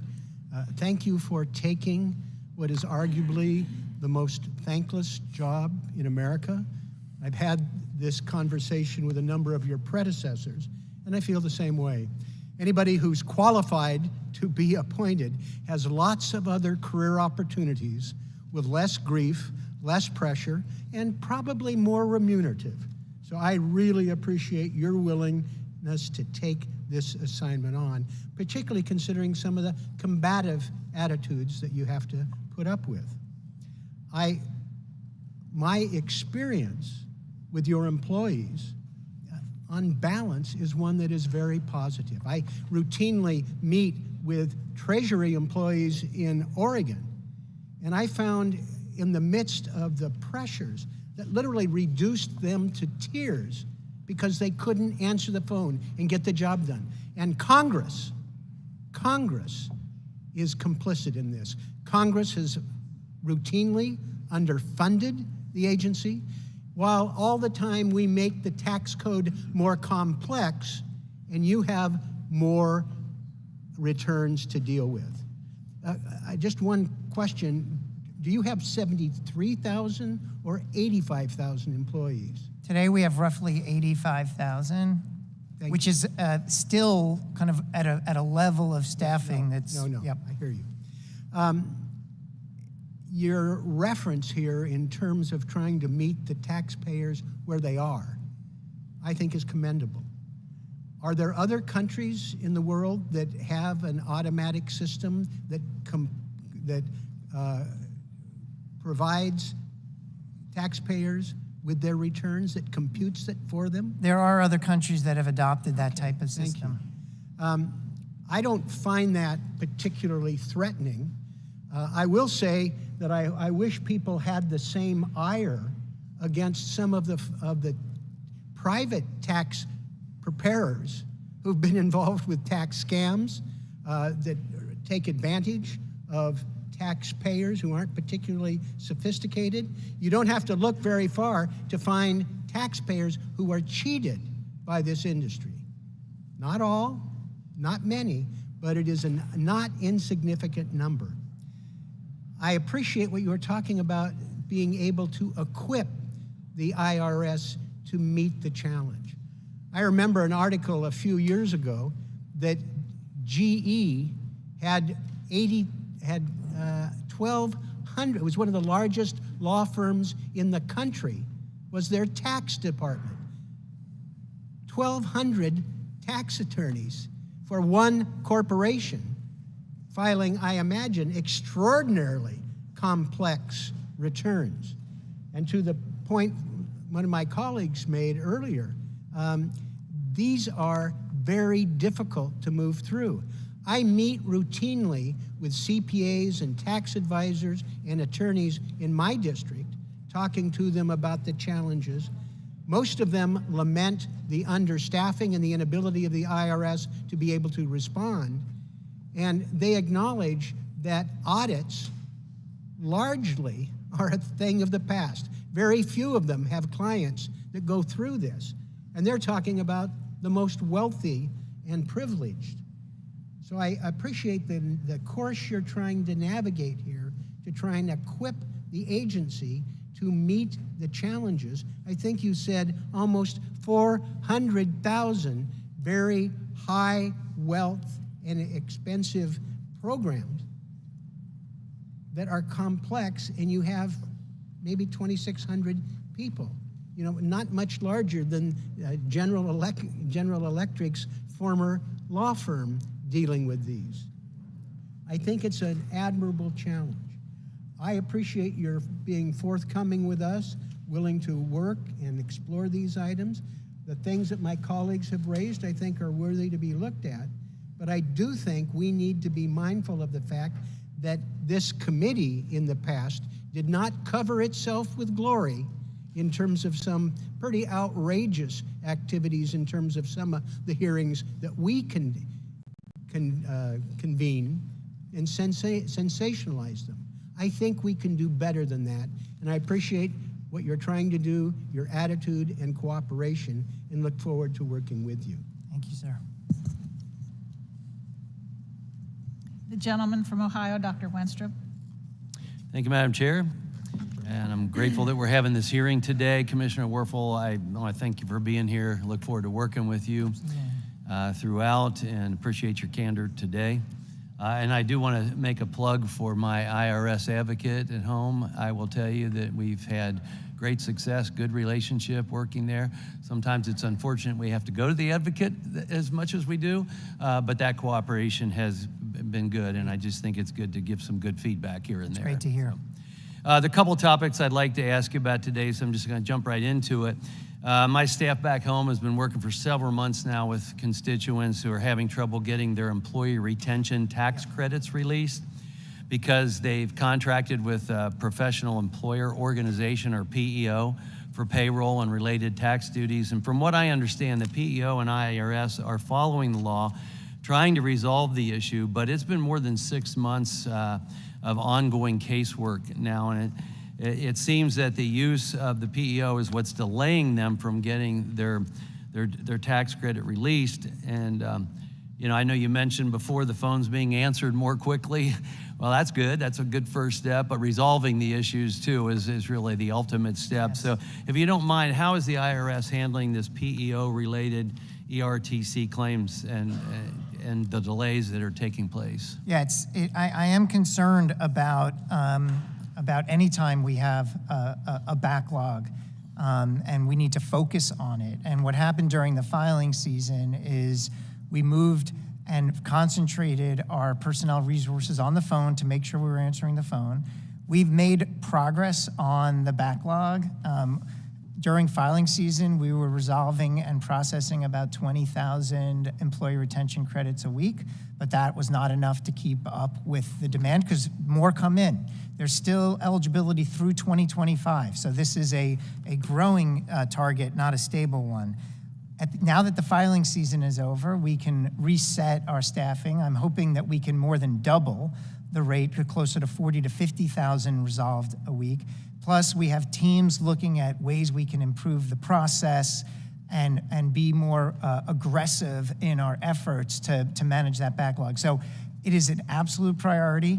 It's got my attention, and we're, and I'm holding people to more aggressive targets inside the IRS. I appreciate that, and glad to have this opportunity to discuss the awareness of the issue that you seem to have. Shifting gears to IRS strategic operating plan, I want to ask you specifically about the energy security lines and the IRA allocations. Summary table on page 129 and the FTE table on page 131. For context, the SOP allocates just $3.2 billion to taxpayer services. Even the National Taxpayer Advocate noted in a recent blog post that the funding in this plan was, quote, disproportionately allocated for enforcement activities, and that the, end quote, and that the IRS needed to, quote, not lose sight of its core mission. So I look at the $3.2 billion allocated for taxpayer services, which is seemingly woefully inadequate as a share of the total funding here, and I'm wondering why more than 1/3 of that is earmarked for energy security, because the SOP lays out 5 transformation objectives: dramatically improve services, quickly resolve issues, focus, expanded enforcement, deliver tech improvements, recruit and retain a workforce. Those are all challenges, I get it. And then there's this energy security line item tacked on after those 5 objectives. And under the taxpayer services, this energy security is siphoning off $1.2 billion. Quickly resolving taxpayer issues when they arise for objective number 2 is another quote. Let me just cut to the chase. What specifically about those 1,800 new IRS employees, what will they be doing to support energy security that warrants a specific line item rather than funding improved tax administration through the 5 transformational objectives? Yeah, it's a great question, and just lifting up for one moment, the tax code is constantly changing and the Inflation Reduction Act changing. But even before that, between July 2019 and December 2022, there were 950 amendments enacted under the Internal Revenue Code.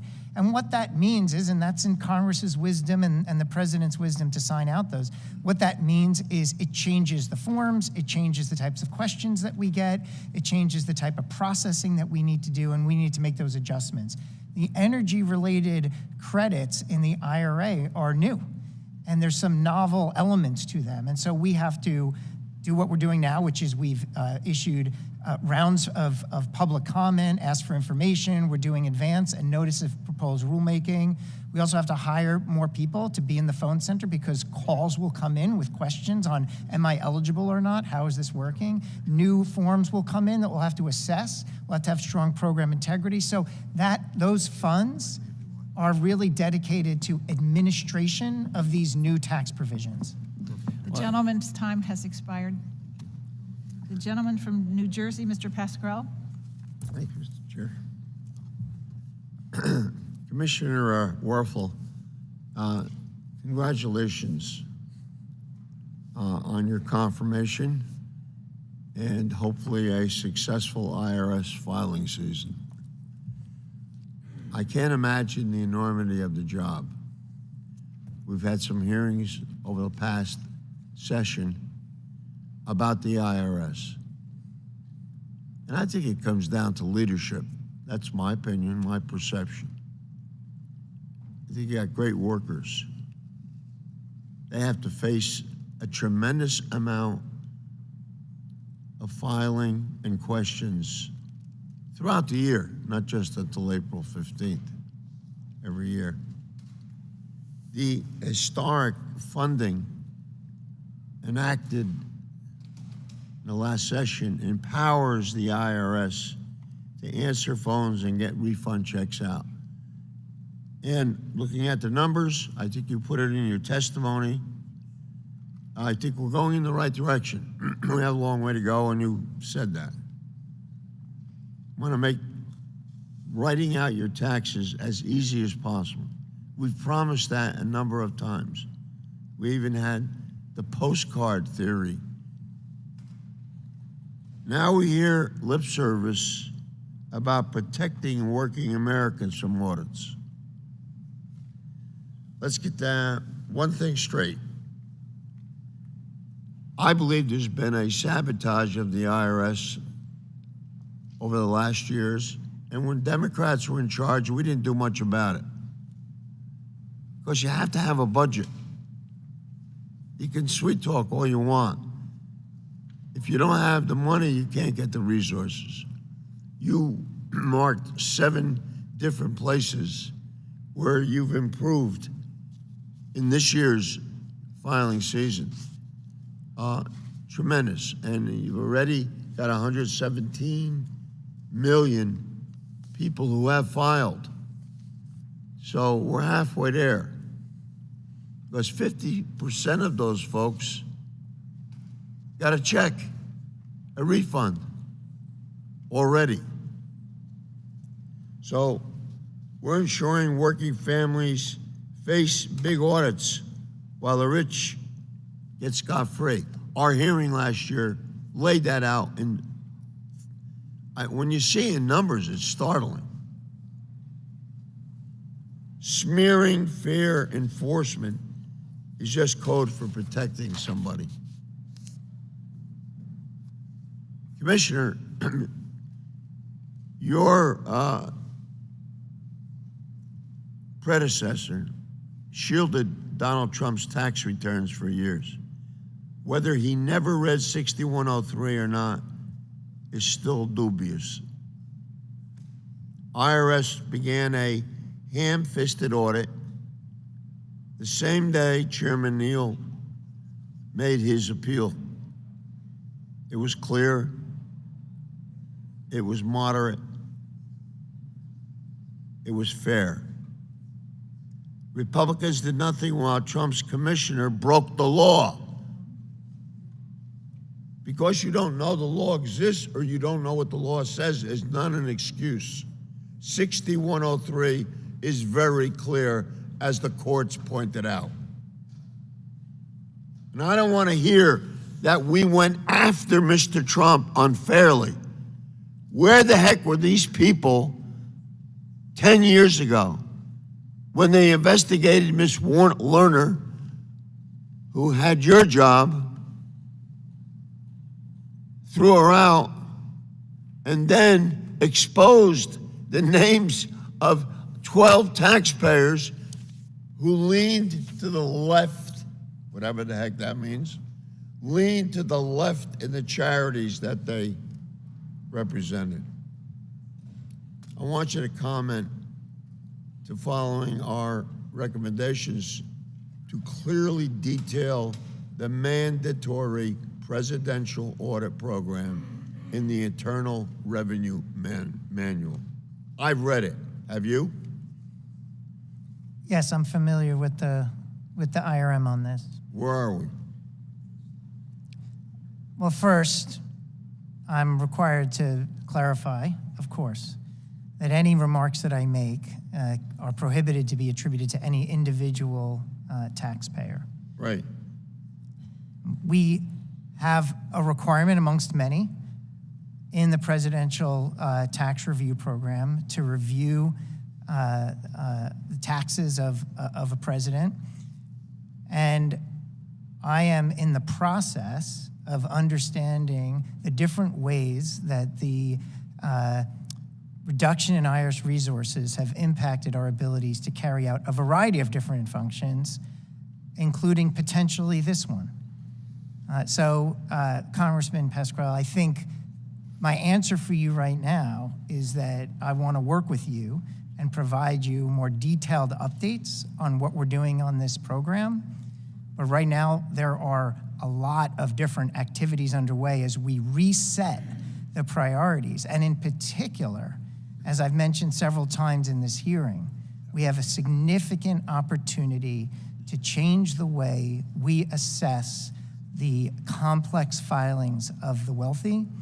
We have capacities that we need to build, skill sets that we need to hire, resources that we need to put in place that right now we are not able to do the types of the review that I think middle and lower income Americans want us to be able to do to demonstrate that the tax system is fair. And so holistically, we're going to improve our overall efforts in this area. And then separately, I would like the opportunity to come back to you with an additional briefing on how that impacts anything related to the presidential tax review program. Fair enough. Thank you. Mr. Ferguson is recognized. Thank you, Mr. Chairman. Commissioner, thank you for being here today. I've got a lot to cover and would like to jump right into it. I'm going to make a plea to you to help my constituents, all of our constituents, get their money back from the IRS and to get what's owed to them. I'm going to make a plea to you to help with the mental health of my district staff that works with your agency all of the time and all of the district staffs, because they are losing their minds over the frustrations of dealing with things like a taxpayer advocacy service that simply is not responsive and not working. They are losing their minds over 4.5-hour courtesy hang-up calls. They are losing their minds trying to help my constituents day in and day out. And we have heard about all of these vast improvements, and I'm glad that somewhere in the rest of the country that's happening. So I'm going to beg you, if I get you certain cases or will you work with my staff to help get the folks the relief? Let me give you a couple of examples of why this is important. We had one small business that was looking for $1.4 million in earned income tax credits. Because of the delays, it cost $150,000 in interest. In 2021, interest payments grew to $3.3 billion, up 33%. I've got list after list after list here of the number of quarterly interest payments that in just a very few cases that my staff works. Think about this. One of these interest payments could provide benefits for a Social Security beneficiary for maybe up to 6 years. Think about that. We're struggling to figure out how to pay to solve insolvency, to fix the insolvency problem with Social Security.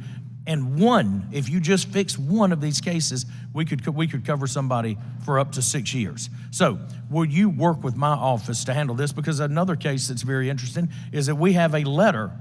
One of my constituents has a letter that says you are due a 7-figure refund. Says it from the IRS. And for 3 years, they can't get an answer on it. 3 years. So I'm proud that somebody's getting a little relief, but we ain't getting it down to the peach state. So will you help us? Will you please help my constituents and my staff? Yes, you have my commitment. Okay, good. Look, now here's the other challenge that we've got. This is the data that you provided regarding where the new hires in the IRS are going to be through fiscal year 31. This is the data that you provided, and we've just put it into a nice little graph form here. And so with this wonderful customer service that you have right now, and I say that very facetiously, what we see taxpayer services in the out years begins to drop significantly. So a bad problem's getting worse, yet the enforcement number is going straight through the roof, and operational support is coming down. Based off of where we are right now, this whole thing is backwards. You need to be funding taxpayer services a heck of a lot more, getting folks their money back, and you don't need to be going after the enforcement side the way that you are. So, I mean, this simply does not make sense. Every single person here is talking about the problems that they have, that their constituents have with the IRS and getting their money back. And yet, what we see from your own data is that this line is coming down. So this doesn't make any sense. So taxpayer services are going down, enforcement is going up. Just doesn't make sense. So one other issue that's out there, I'm gonna bring your attention to, just get your thoughts on it. I guess maybe just get a commitment. You are not planning to implement a bank surveillance scheme with IRS that was proposed before that was not, but you're making no effort to implement. That's correct. Okay, good. So if you were a representative, and I know that you're the commissioner, but if you were a representative, you would have absolutely no problem with HR 1010, our bill that would prohibit the IRS from implementing that bank surveillance scheme. Yeah, I defer to the Treasury Secretary on those types of questions. Okay, well, I'm just required to. she was fairly non-committal as well, but it sounds like it's not something that you We have no intent of. So good, you wouldn't have a problem with this. So I look at this and I look at these numbers and I go back. I look at the enforcement side of it in the out years. So you say, oh, don't worry about it here, nothing here. So we're going to have all of this enforcement. So the final question that I've got for you is, how many rounds of ammunition does IRS plan to purchase this year? I can get back to you on that, but it's Thank you. It's not Look a lot. forward to it, because if you're not going to hire armed agents, it doesn't make sense for you to be hiring agents. But by the way, on your job posting board today, there's an application for armed agents. With that, Mr. Chairman, I yield back. Mr. Davis is recognized. Thank you, Mr. Chairman. And first of all, Mr. Werfel, let me congratulate you on your new assignment and say that I look forward to working with you. Secondly, let me thank Tracy Walker Carter and your SPEC team for their efforts to help foster and homeless youth better understand tax resources. I know how much the Earned Income Tax Credit expansion helped homeless and foster youth in 2021. Given its expiration, I'm very grateful that the Internal Revenue Service has continued its outreach to help these vulnerable youth. Third, I've got to tip my hat to our new Chicago taxpayer advocate, Vice Ola Baramio, and her team were very helpful to my office and to my constituents. Mr. Commissioner, I would appreciate your updating me with some information when it's available. In particular, when the IRS has data on tax year 2021, I would appreciate reports about the benefits of the expanded Earned Income Tax Credit, the CTC, and the CDCT in 2021. This information will greatly help us better understand how these credits impacted families and workers. And finally, like other systems in our country, the seemingly race-neutral tax policies and audit practices can have a substantial disproportionate impact on taxpayers of color. I'm glad that the Internal Revenue Service is beginning to examine these disparities, and I hope that you will keep me updated about this work and any legislation that may be needed to build on these efforts to ensure that our tax code applies fairly to all taxpayers. And I thank you and look forward to your response. Thank you, Congressman. And I will provide you with those updates. And we are working in response to a request from Senator Wyden, Chair of the Senate Finance Committee, on an assessment of of the report that I think you were alluding to with respect to potential disparate impact of IRS audits on racial minorities. Once that report is complete and we've submitted it to Chairman Wyden, I'd be happy to come and brief you on its findings and what we're doing to move forward from here. Thank you very much. And while all of your offices throughout the country do outstanding work, there are none that does what the office in Chicago does. They're the best.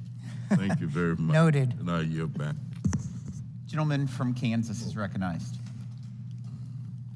Well, thank you, Mr. Chairman, and thank you, Commissioner Werfel, for joining us today.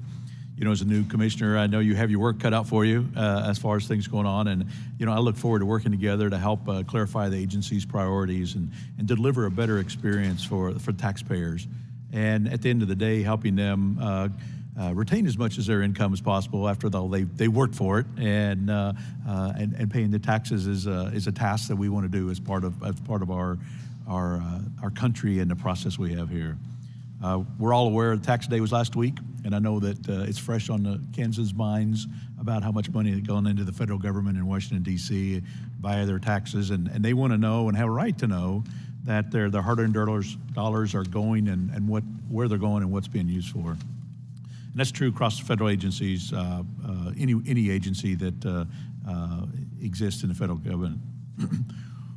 I want to talk a little bit about, you know, instead of increasing the audits on ordinary Americans, what's the IRS doing about dedicating their efforts to help focus on security and protocol? Given some of the major leaks of confidential information that's happened in recent years, you know, it's been nearly 2 years now since ProPublica published confidential information obtained through a massive leak, and still no one's held accountable. And just last week, the IRS disclosed confidential information contained in a Form 990T when it was not once but twice posted on online. And you know, mistakes like this don't inspire confidence that the IRS can be trusted with the secure, confidential taxpayer information. So why is it that nobody's been held accountable for the ProPublica leaks? And you know, as the new commissioner, will you commit that you know that you're going to focus on finding why these leaks occurred and will work to make sure that they don't happen again? Well, let me start, Congressman, by saying, and I mentioned earlier, how important data security is. And when I first was approached about doing the IRS job and I sat down to get ready for my Senate confirmation hearing, I wrote down what are the most important implementation factors. And the first thing I wrote in tax administration is data security. It is the topmost priority. And as I mentioned earlier, in my early weeks here, I'm trying to figure out and determine what's our state of the union in terms of data security. Where do we have strength? For example, right now, I'm comfortable with our cyber profile in terms of what we're doing, but we need to stay ahead and keep investing in the right solutions. And there are areas, as for example, there are several TIGTA recommendations that we have not done yet that we need to do, and I want to close those gaps, and the Inflation Reduction Act provides us the resources. With respect to the specific issue that you raised, it's my understanding that the issue has been referred to the Inspector General. And the appropriate protocol for me at that point, once an issue's been referred to the Inspector General, is to stand back, let the Inspector General do any review that they deem necessary, and to offer to the Inspector General any support that is needed from me. And I had a general conversation with Russell George early in my term that confirmed my understanding that my role is to refer issues, let him do his work, and when he needs my help in an investigation, I will be there to help him. Which is great, and we want to make sure that inspector generals are able to do their job wherever the work that they're doing. I guess the frustration that we feel is now 2 years in, we're hearing this constant story, there's an investigation underway, and we're not hearing anything. And are you getting updates from the Inspector General? Are you having meetings, or you have a schedule that you'll get together every 3 months, every quarterly, get an update, or what's the process there? Typically in any investigation, what the Inspector General will provide is immediate input to us if there's an action that we can take to close a critical gap. Let's say they're doing a review of a system for security. They won't wait 5 months and say, we see a gap. they'll come to us early and say, we see a gap, even though the study's not done yet, or the audit or the investigation. So anything that the Inspector General tells us mid-audit or mid-investigation is for us to take an immediate action. And I think in general, broader than there are ongoing Inspector General reports on data security and ongoing recommendations that were in place for years that haven't been closed, and my focus is on closing those. Well, and that's good. I guess there's just a frustration. It sounds like this is being swept under the rug. 2 years now, nothing happening. So I know I'm about out of time. I've got so many other questions. You know, one of the things that concerns me, and I know several members already talked about it, is the Inflation Act, when it came out, only dedicated $3.2 billion out of the $80 billion for support and customer service. And that's a concern I think that a lot of us have. So my time's expired, but I'll yield back, Mr. Chairman. Gentleman from Oklahoma is recognized. Thank you, Mr. Chairman. Mr. Werfel, thank you for drinking from a fire hose for the first 6 weeks of the new job and sitting here for almost 2 hours now. I probably have another couple hours to go here. But you know, the IRS is something that's, you know, most people out in America, I'm sure you've heard this, kind of considers the boogeyman, and sort of a place to be. In the last 2.5 years, you know, every congressional office has acted as the customer service reps for the IRS, trying to reach out and find people. And when I say find, I mean, let me get my Oklahoma accent, find with a D on the end, not fine with an E on the end.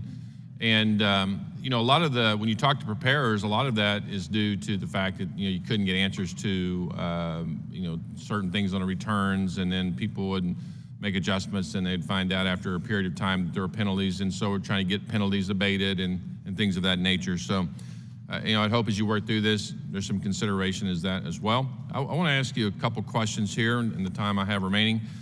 You know, we talk about the IRA and their allocation. When you look at the tax credits and the so-called Inflation Reduction Act, it's been widely reported that the green energy incentives in the IRA will cost us astronomically more than originally scored last year. The JCT and Congressional Budget Office scored the tax credits last year to be $271 billion. Yesterday, JCT amended that score, and now the IRA tax credits will be $570 billion, more than double the original cost. And this score does not include an update for the EV credits, but Goldman Sachs has said the provision costs $392 billion, which is 28 times more than the original score of $14 billion. Now, we know implementing these tax credits or tax incentives will also be far more expensive than we've ever imagined. In fact, when you look at the Omni last year, the Omnibus bill, it allocated $500 million for the IRS to implement these provisions. However, when we look at this in the Bloomberg tax article, it says it's going to cost $3.9 billion. So there's a little bit of a discrepancy there between what was originally appropriated and what you're saying you need. First of all, I guess part of my question is can you explain why it's 8 times more than expected? And are you seeing potential for abuse in these hundreds of billions of dollars in credits? And with the cost of the bill going up almost daily, in fact, your current estimate of $3.9 billion, as said, is that even accurate now? And if you could answer that, I've got one more question as it relates to that. Yeah, so I'll try to provide some clarity on that. There are funds that are in the Inflation Reduction Act that are necessary to administer the energy credits. We also felt that we needed additional funds in our base funding. So again, this is a point that the Inflationary Reduction Act funding sits on top of our base funding. Our base funding is roughly, at this point, $12 billion a year, and we've asked for $1.8 billion increment for '24. Within that $1.8 billion increment is $100 million to pay for additional people to be on the phones for energy credit related questions. So what you're seeing over the 10-year period is the full cost of what the IRS feels is necessary to administer the energy credits that were in the Inflation Reduction Act. So with the ever escalating anticipation of the take rate of those EV credits, we've heard this widely reported outside of any governmental agency. Does that mean that you're going to have to come back for a second bite at the apple as this continues to rise and more people are taking, which is going to generate more and more questions and more oversight? I'm not sure. I mean, this is why we have this annual budget process, is to figure out if the world changes, exigent factors, assumptions that we may have made that were incorrect. But based on our best assessment right now, we've provided you the best understanding we have of what the cost to the IRS will be over the life of the Inflation Reduction Act to administer the energy-related provisions. So currently, there are already tax credits out there that are energy Yes. tax credits. And so is this 500 incremental just to Yes. handle the new EV credits? And so do you That's feel correct. like you're adequately doing oversight and answering questions on the existing with what your current budget is? We currently have budget to administer the credits. As you've heard earlier, we haven't had sufficient resources, and therefore we have a backlog for some of those credits. So the idea with our funding plan is to make sure that we are in a state of readiness for the changes that have been made to the Internal Revenue Code so that we can administer it. But yes, we already do manage energy-related credits. The Inflation Reduction Act expands the number of credits or the types of credits that are available, and thus we have to adjust our operations to accommodate that. So this 3.9 billion that you have set aside right now in the 80 billion, that's what you anticipate based on the original projections of the EV credits. This take rate increase, which again will be more individuals taking it, more businesses. When you come back for your next budget, If we felt that we didn't have enough operational resources, we would come back and ask for a plus up, yes. I mean, and it's not, and again, I go back to, there's no agenda here. We just want to make sure that we can meet the demand of American citizens who come to the IRS for help. well, I guess, Mr. Chair, if I may, just the point being with this is as these costs rise outside of your control, your responsibility is to do oversight, answer questions. Yes. So the point being here is that as these costs rise, there are other ancillary add-on expenses to the American taxpayer, not just what the allocation of the EV credit is, but the oversight of those credits, the administration of those credits Yeah. that are going to impact the American taxpayer. I yield back. Thank you. Thank you. And now you'll 5 minutes to Ms. Sanchez from California. Thank you, Mr. Chairman, and I want to thank you, Commissioner Werfel, for being with us today. It really can't be overstated how challenging last tax filing season was for our constituents, and that's why I, along with others, led a bipartisan effort last year to try to urge Treasury and the IRS to give taxpayers some breathing room while the agency tried to dig out from that enormous backlog.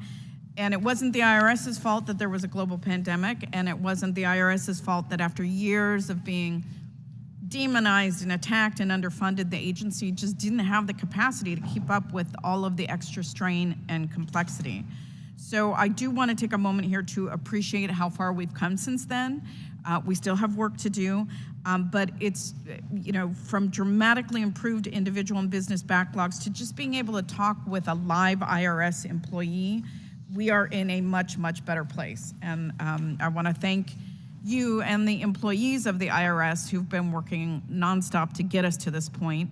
I feel like we don't thank IRS employees enough for the work that they do that is often thankless.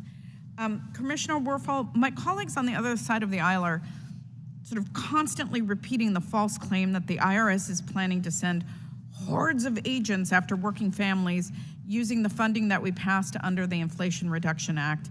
And in reality, the fact is that the lowest earners, who are disproportionately people of color, are already audited at far higher rates than wealthy taxpayers, and that's because it takes, as you said, a lot more resources to audit a single wealthy taxpayer who can afford a skilled accountant and who has, many complexities going on in their returns. So it's kind of interesting that the first bill this Republican majority passed was to gut IRS enforcement funding, and what that would have is the practical effect of protecting very wealthy tax cheats who can use the complexities to their advantage.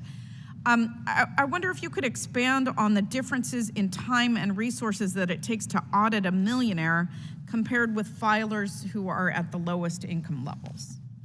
Yes, thank you for the question. As you know, most of Americans file, their single source income filers. Most of their taxes are administered through their payroll. It's a very straightforward operation. When we have multi-source income, like large partnerships, corporations, billionaires, and multimillionaires, it takes up to 50 times longer for the IRS to assess, examine, or audit those returns. And that's due to their volume, their complexity, and to even put more of a fine point on it, it takes about 5 hours on average to audit a middle and low income taxpayer when those audits do occur. It can take 250 hours or more to audit wealthy or more complex filings. So it is a much harder job, and it requires a specialized skill that has deteriorated at the IRS while the complexity of these organizations have increased. So we have a lot of work to do, and that's, if you're a mom and pop shop, if you're a middle income individual, the message that the IRS has for you is the Inflation Reduction Act is going to be focused for you on improving your service. That's where our focus is. Great. And the auditing efforts and enforcement will be on these very complex returns for the wealthiest taxpayers, individuals, corporations, and partnerships. Perfect. Thank you. Commissioner Werfel, if my colleagues were to succeed in cutting the Inflation Reduction Act's funding, what would that mean for the IRS's ability to improve audit rate disparities and make it harder for wealthy filers to game the system if your funding is cut? Yeah, I mean, I mentioned earlier, our audit rates in 2010 for corporations between $100 million and $1 billion in assets ranged between 20 and 30%, and now they're hovering near 5%. So we're not doing enough to assess. And when you don't do enough to assess, you create risk. You create risk that the laws are not being followed, especially if there's a sense that no one's ever going to look at what we're doing, and so then you can be more risk preferred in how you file. This is something that we can never perfect, but if we have the right amount of resources and if we're effective at looking at these complex returns, then we can rebalance that. And they'll take less risks, and that will be beneficial to the U.S. government's bottom line. Great. I want to just briefly touch on another issue, which is the reporting threshold for folks who report business income on the 1099-Ks. Yes. If we raise the reporting threshold to a more reasonable dollar value without reinstating the 200 transaction requirement, will we still see greater reporting of true business income while avoiding some needless confusion? Yeah, I mean, the way I would answer that question is the way in which the law was enacted is extremely complicated, and we're learning in real time. It was complicated for the IRS to administer, and it was complicated for employers to determine how to work with third-party pay providers to make it all work. So as you know, we took a pause, and in retrospect, we want to get better and better at not having to take pauses and planning better. But this provision turned out to be way more complicated than was anticipated. So anything that can be done to change the dimensions of how complicated it is would be helpful for the way we administer. The question is a broader tax policy one that is best answered by the Secretary of Treasury. But in terms of the question of would it help with the simplicity of administration, yes. Great, I appreciate that, and I yield back. Thank you. And now I yield 5 minutes to Ms. Miller from West Virginia. Thank you, Chairman Estes, and thank you for being here today. The IRS is facing many, many hurdles, and I don't think your job has gotten any easier in the last year or two. I wish you the best of luck in taking on this huge challenge and facing what you have to face, and I encourage you to do it transparently and as productively as you possibly can. I've been working to solve an issue for over 2 years that was caused by the incessant greed of the current administration for our tax dollars. It involves the lowering of the threshold for taxpayers to receive a 1099-K form and moving it back to its original intent. The lowering has created significant challenges for taxpayers, small businesses, and payment processors, along with the IRS, because President Biden needed to pay more for his agenda. Luckily, though, we avoided an imminent disaster because of the delay in implementation last year. It saved an estimated 40 million taxpayers from a tsunami of impossible paperwork. And I'd like to remind you that it is the role of Congress to make policy, and it's the role of the IRS to implement it, not upside down. Last year, the IRS cited the difficulty in administering the program as one reason for this delay. And the IRS did have a full year to send taxpayers a bill that they likely really didn't owe, and the agency wasn't really prepared to handle that type of a burden. If this policy was too difficult for the IRS to get right in that year with all your new employees, some of whom still are not back in the office, I believe, how do you expect an individual who is selling a bicycle or paying their rent as a group to handle the cost and the compliance burden? You know, I think one of the most important principles of tax administration is that taxpayers have clarity on what is expected of them. And sometimes a law change in the Internal Revenue Code, sometimes we can administer it fluidly without any impact on the clarity. And sometimes the change is complex to administer. In this case, we were not ready to administer in a way that provided taxpayers the clarity they need. So we paused it. This was before I got there. I think it was the right decision, though, to pause it. Now we have work to do, and we're working very closely and engaging all the stakeholders to figure out, because the law hasn't changed yet, it's still the same law, how do we, when we resume next year, do a much better job in providing the type of clarity? What are the questions we need to answer? What are the flexibilities we need to explore? We're asking all those questions of your constituents and other stakeholders around the country, and I'm hopeful that we're gonna get it right this time. But I will say again, it is complicated to administer. Absolutely. Would the IRS welcome Congress raising that threshold back to the time-tested standard of 20,200 separate transactions?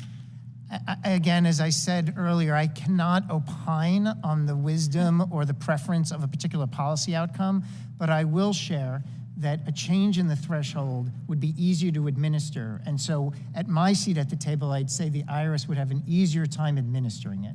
Thank you, because then my next question would be, do you have a plan to delay it again if indeed nothing had happened? But I'm hoping it will happen with this bill. And I also want to thank all my Republican colleagues who had signed on to the bill, and I certainly hope that my Democrat colleagues will do so as well in order to protect our constituents and make life a little bit easier while we support what we can support. Thank you so much. I yield back. Thank you. And now I yield 5 minutes to the gentleman from North Carolina, Dr. Murphy. Thank you, Mr. Chairman, and thank you, Commissioner, for coming. Heard good things about you, and I know you've just been 2 months on the job. Congratulate you for going and being a Tar Heel undergrad. I'm sorry you couldn't get into a real graduate school as you had to go to Duke. So, anyway, har. Look forward to positive things, and I actually believe the IRS needs more people, 100%. But I just want to follow up, because this chart is concerning to me. Can you just comment on that? Because, you know, it shows an absolute meteoric rise in enforcement, and we're not pushing people to take care of our taxpayers. Can you briefly comment on this? Yeah, well, yes, thank you for the question. My job is to do both, actually to do all three. The job of the IRS is to serve Americans and help them with their tax obligations. It's to enforce the code and make sure people pay what they owe. And then obviously we need a foundation at the IRS that's stable and operates. But right now, I mean, I'll just ask you this. Do we need this many more enforcers rather than that many more people to take care of taxpayers? I will say, Congressman, I am concerned with the chasm that exists today between the number of people we have to assess and unpack complex filings of very wealthy Americans, and therefore, I believe we're going to put those enforcement dollars to very good work and make a lot of Americans proud in terms of how we equitably... Well, I would say this, and we can get off this, but you know, you've heard from both sides of the dais here, both sides talk about absolute, unbelievable taxpayer frustration. And I think that needs to be the number one priority that you have. We are in the business of customer service, and everybody in government should be. and that's customer service. All right, thank you. Let me just ask this. You've been saying a couple times, about the $400,000 limit, that you wouldn't get working on those individuals to tax them to audit for a while. When I have patients come in and I say, how long has it been hurting? How long have you been doing this? They say a while. And I say, is that 2 weeks, 3 months, 5 years? How long's a while? Can you give me like 2 years, 2.5 years? Can you give me a number? Yeah, I would say that that if I'm fortunate enough to still be in this seat in 2026, we should sit down and talk through where we go from there. Because I think so you're going to say 4 years. Those people are going to. I would say in the 3 to 4 year time frame, I will have enough information in the capacity building that we're doing for high income filers that I'll be able to turn to you and say, okay, what's next? All right. Do you have a percentage that you have a close that you say Americans are not honest on their taxes? Let's just be true. Let's see what it is. My understanding, it's roughly 85% of taxpayers come in. So you would say 85% of the people on this diet. No, I'm just kidding. All right. Okay, so that's an alarming number. In some ways, it's not alarming. In other ways, it's sad. It's whatever. So let me just ask this, because we always hear about this fair share thing. What percentage of tax receipts come from those who make the top 1%? That I'd have to get back to. It's like 45%. I mean, the top 1%, and the bottom 50%, we all know hardly pay any taxes at all. I just want to put this in relative terms. Yes. I'm not saying we should not go after people, the multi-billionaires who make all this money and pay relatively small amounts. But when they say the fair share, come on, Joe, let's get real. I mean, it's just, when you're paying almost half the tax burden, the top 1%, let's just be real. And I just want to be fair about those things. Let me get back to just one other thing. Let's see how much time I have. You talked about that you need about 2,900 employees to audit the 390,000 wealthiest, and that's about a roughly one. We have 2,600 today. 2,600, I'm sorry. And that's roughly about a 1 in 150 ratio. Correct. Let's flip that. Let's look at the people who make under 100,000. What's the ratio there? Oh, it's much, much, much higher in terms of, because there's so many more Americans that make under 150,000. And so, but it's a different challenge. In other words, you have a return that comes in that's just a couple of pages versus a return that comes in 100,000 pages. It's just kind of optimizing the staffing that we have for the challenge of the materials that are coming in. And most middle and low income files process very quickly, very easily, especially if they file electronically. We run our math checks and we run, an automated review, and many of those filings just go through, and hopefully if they file electronically and direct deposit, they're getting their refund within 21 days at this point. All right. The reason we need a lot of people is because for billionaires and large multinational corporations, it's just a complicated return. Understand. I absolutely understand. But you also need, I'm going to say need to understand, surely understand that especially in the last 2 years, the American people are tired of government overreach. Now you can't have a puddle on a farm with it being regulated by the Biden administration. You can't have a boat that speed is not regulated. You can't do so many things. They feel the federal government needs to be in every single pocket of Americans and every single thing that you do. So when you hear the IRS knocking on the door, when you see the differential on that slide that graph that shows so many more people knocking on your door, it scares the hell out of the American taxpayer. So please give us some reassurance that we're going to come back to the fact that we want to be customer service first rather than a law enforcement agency. We have a lot of work to do on customer service in the strategic operating plan that we issued on April 6th. There's roughly 200 projects. I referred to it earlier as my public to-do list. A lot of that is about changing the way we serve Americans by opening up our taxpayer assistance centers, answering phones better, putting on tools on their smartphones and on our website. There's a lot of focus on that. And yes, there's $3 billion to do that. And we have the challenge that we have. But you have $46 billion for enforcement. Yes.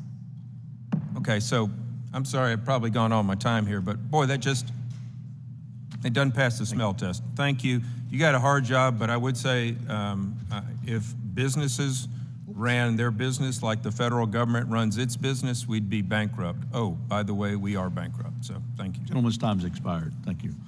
And now I yield 5 minutes to the gentleman from New York, Mr. Higgins. Thank you, Mr. Chairman.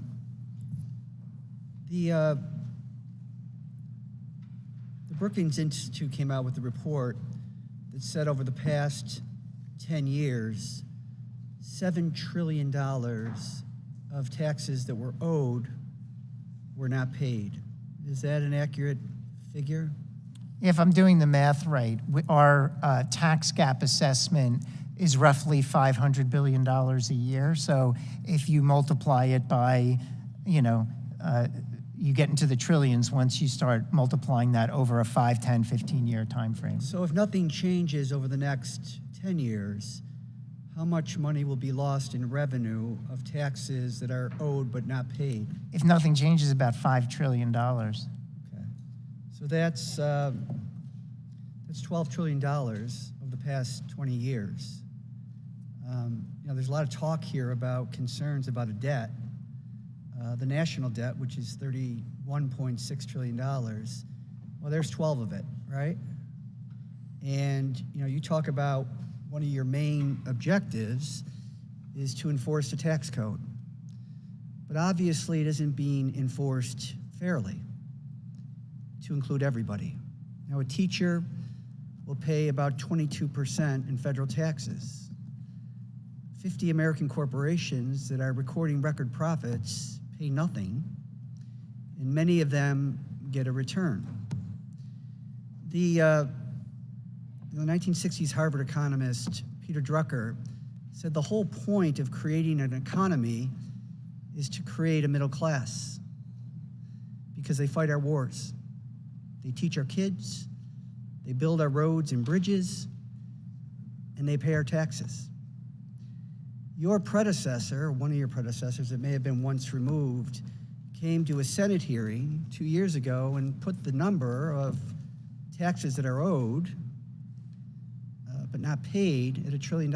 It's a lot of money. And you can't, at the same time, talk about debt and deficit and with any credibility, not be bullish about collecting this money that is fairly taxed against corporations for income taxes that are reporting billions of dollars of profits. So I would just want to make very clear, this is not about enforcement. This is not about meeting taxpayers where they are, because I'll tell you where they're not. They're not in corporate America.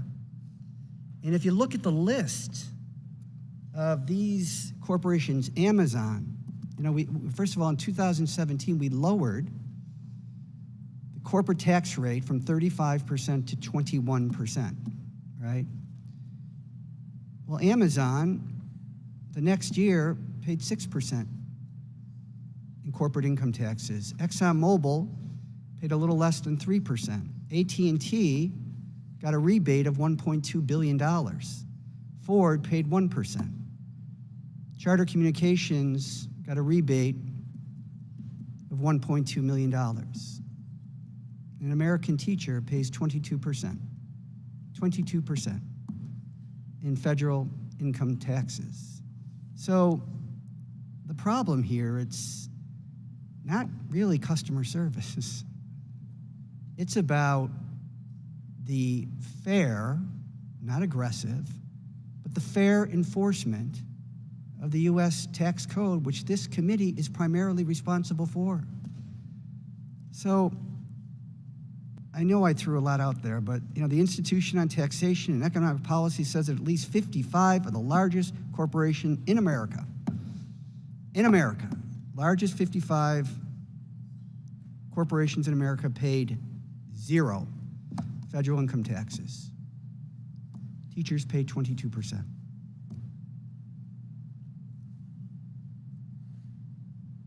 Sir, this is not a customer service problem. This is a fairness problem. And the middle class is getting screwed again. And there is no denying it. If it's not $7 trillion in 10 years. There are many other reports that you could point to, as you know, that put the number at $10 trillion a year. Some put it at $6 trillion a year.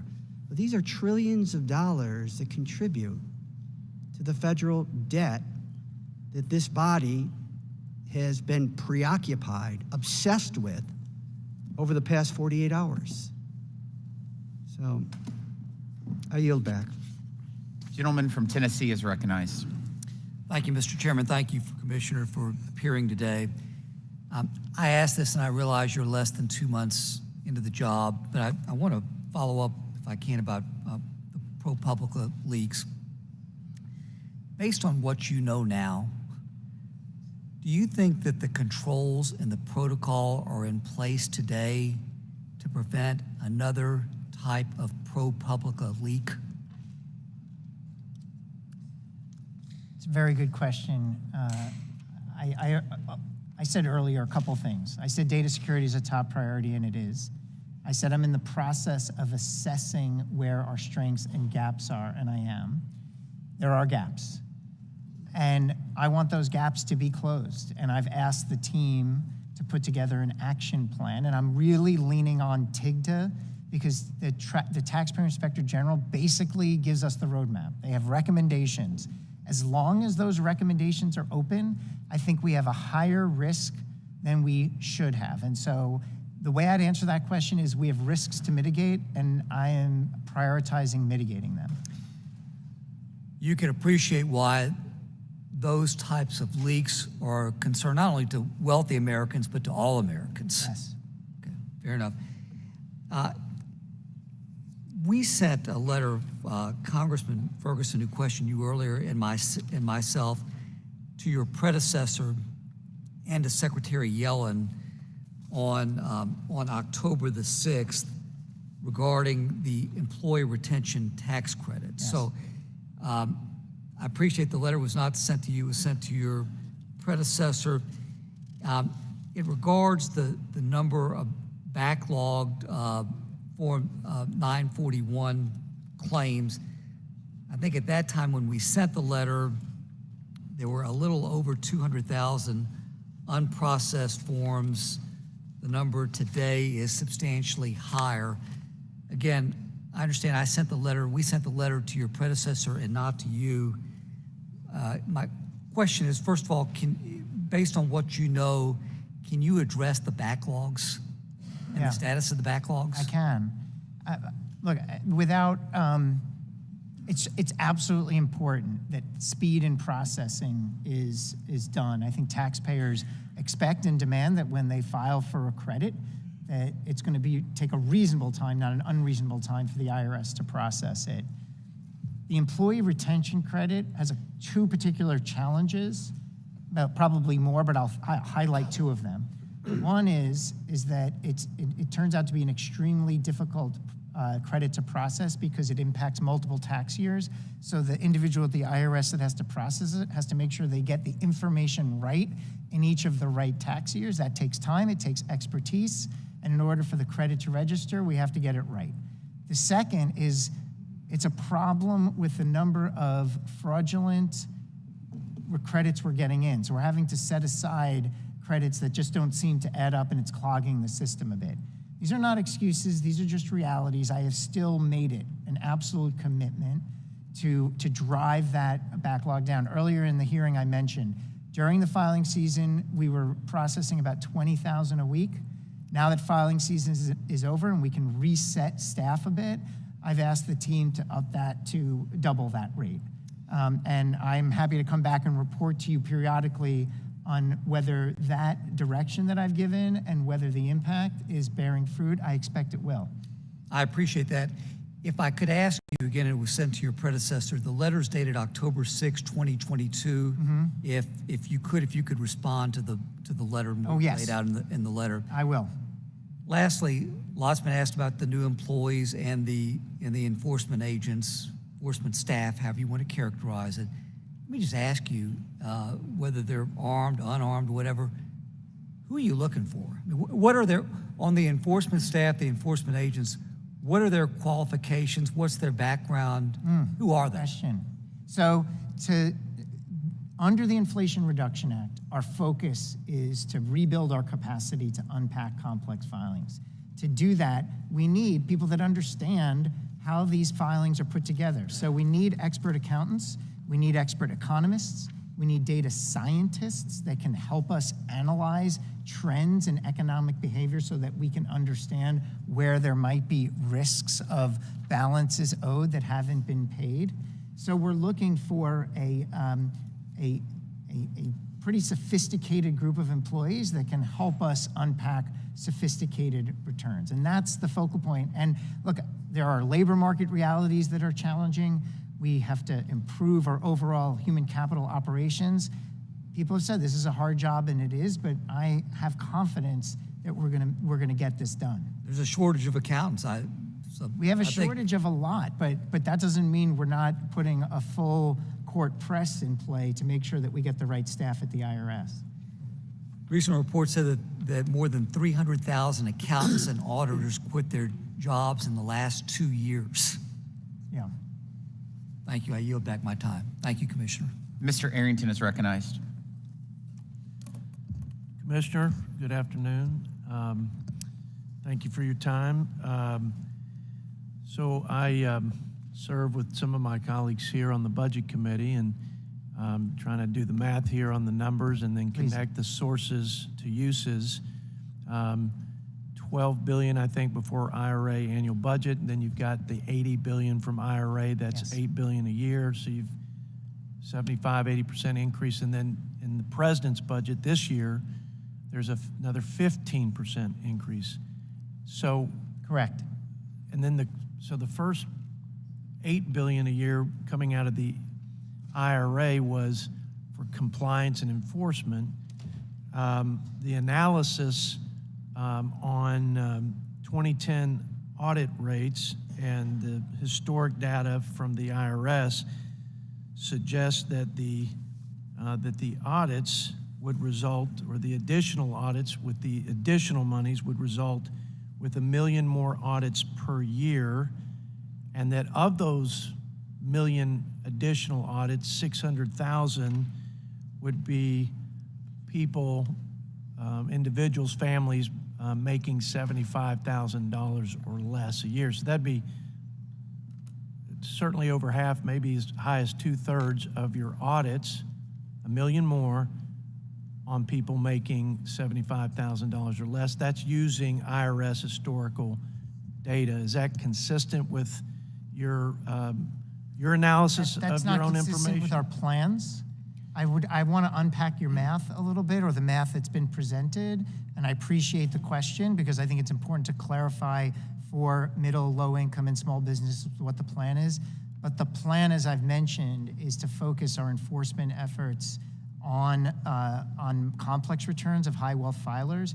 And with respect to those making less than $400,000, you can go to the 2018 audit rate, and that's all we're going to audit to, at least for the next several years. And Commissioner, you can imagine how concerned people are that with your past practice, if that's any prediction of future behavior, they see a deluge of new audits on working people, on small businesses, and they're having to hear the line, "We're from the government, we're here to help, and you can trust us." I mean, and listen, I'm not questioning your commitment or integrity, but I think too often we take the American people for fools, and they are just going on their past experience and the data.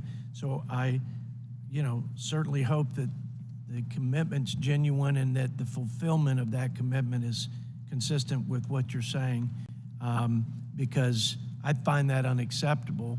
And if you're going to focus on the more complicated and the high net worth individuals, I don't see any justification for the $8 billion a year and then the president's budget asking for 15% more increase. Now, I'm not asking for you to respond to that. If I may, let me jump to another question. Seemed a little unrelated to that one, but another concern. I was at the Rules Committee talking matters of budget and debt ceiling, but the issue of the IRS, your agency, came up, and firearms. And the idea that in some of your job listings, I don't know if it's all of them, but that says that people who are looking to be employed should be willing to use deadly force. There was an article in the New York Post that was cited in this hearing that stated that the IRS had almost 5,000 guns, 3,282 handguns, 600 plus shotguns, 539 rifles, 15 fully automatic weapons. Anyway, big cache of weapons. Is that true or not true?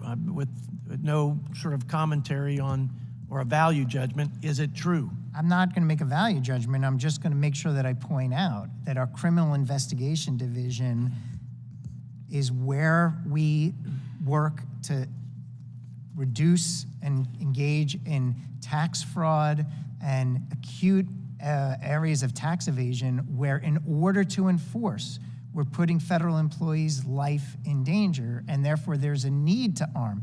This is less than 3% of the IRS. It's a small part of the overall operation. But just can you confirm that some number? I can get back to you. I don't know the specifics on the data that you provide, but I certainly can get back. But I think context is important.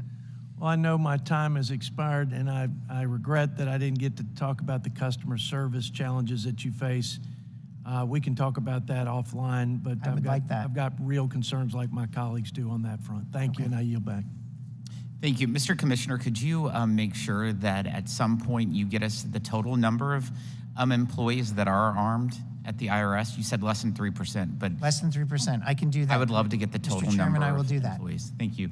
Ms. Del Bene, you're recognized. Thank you, Mr. Chairman, and thank you, Commissioner, for taking the time to be with us today. Appreciate it.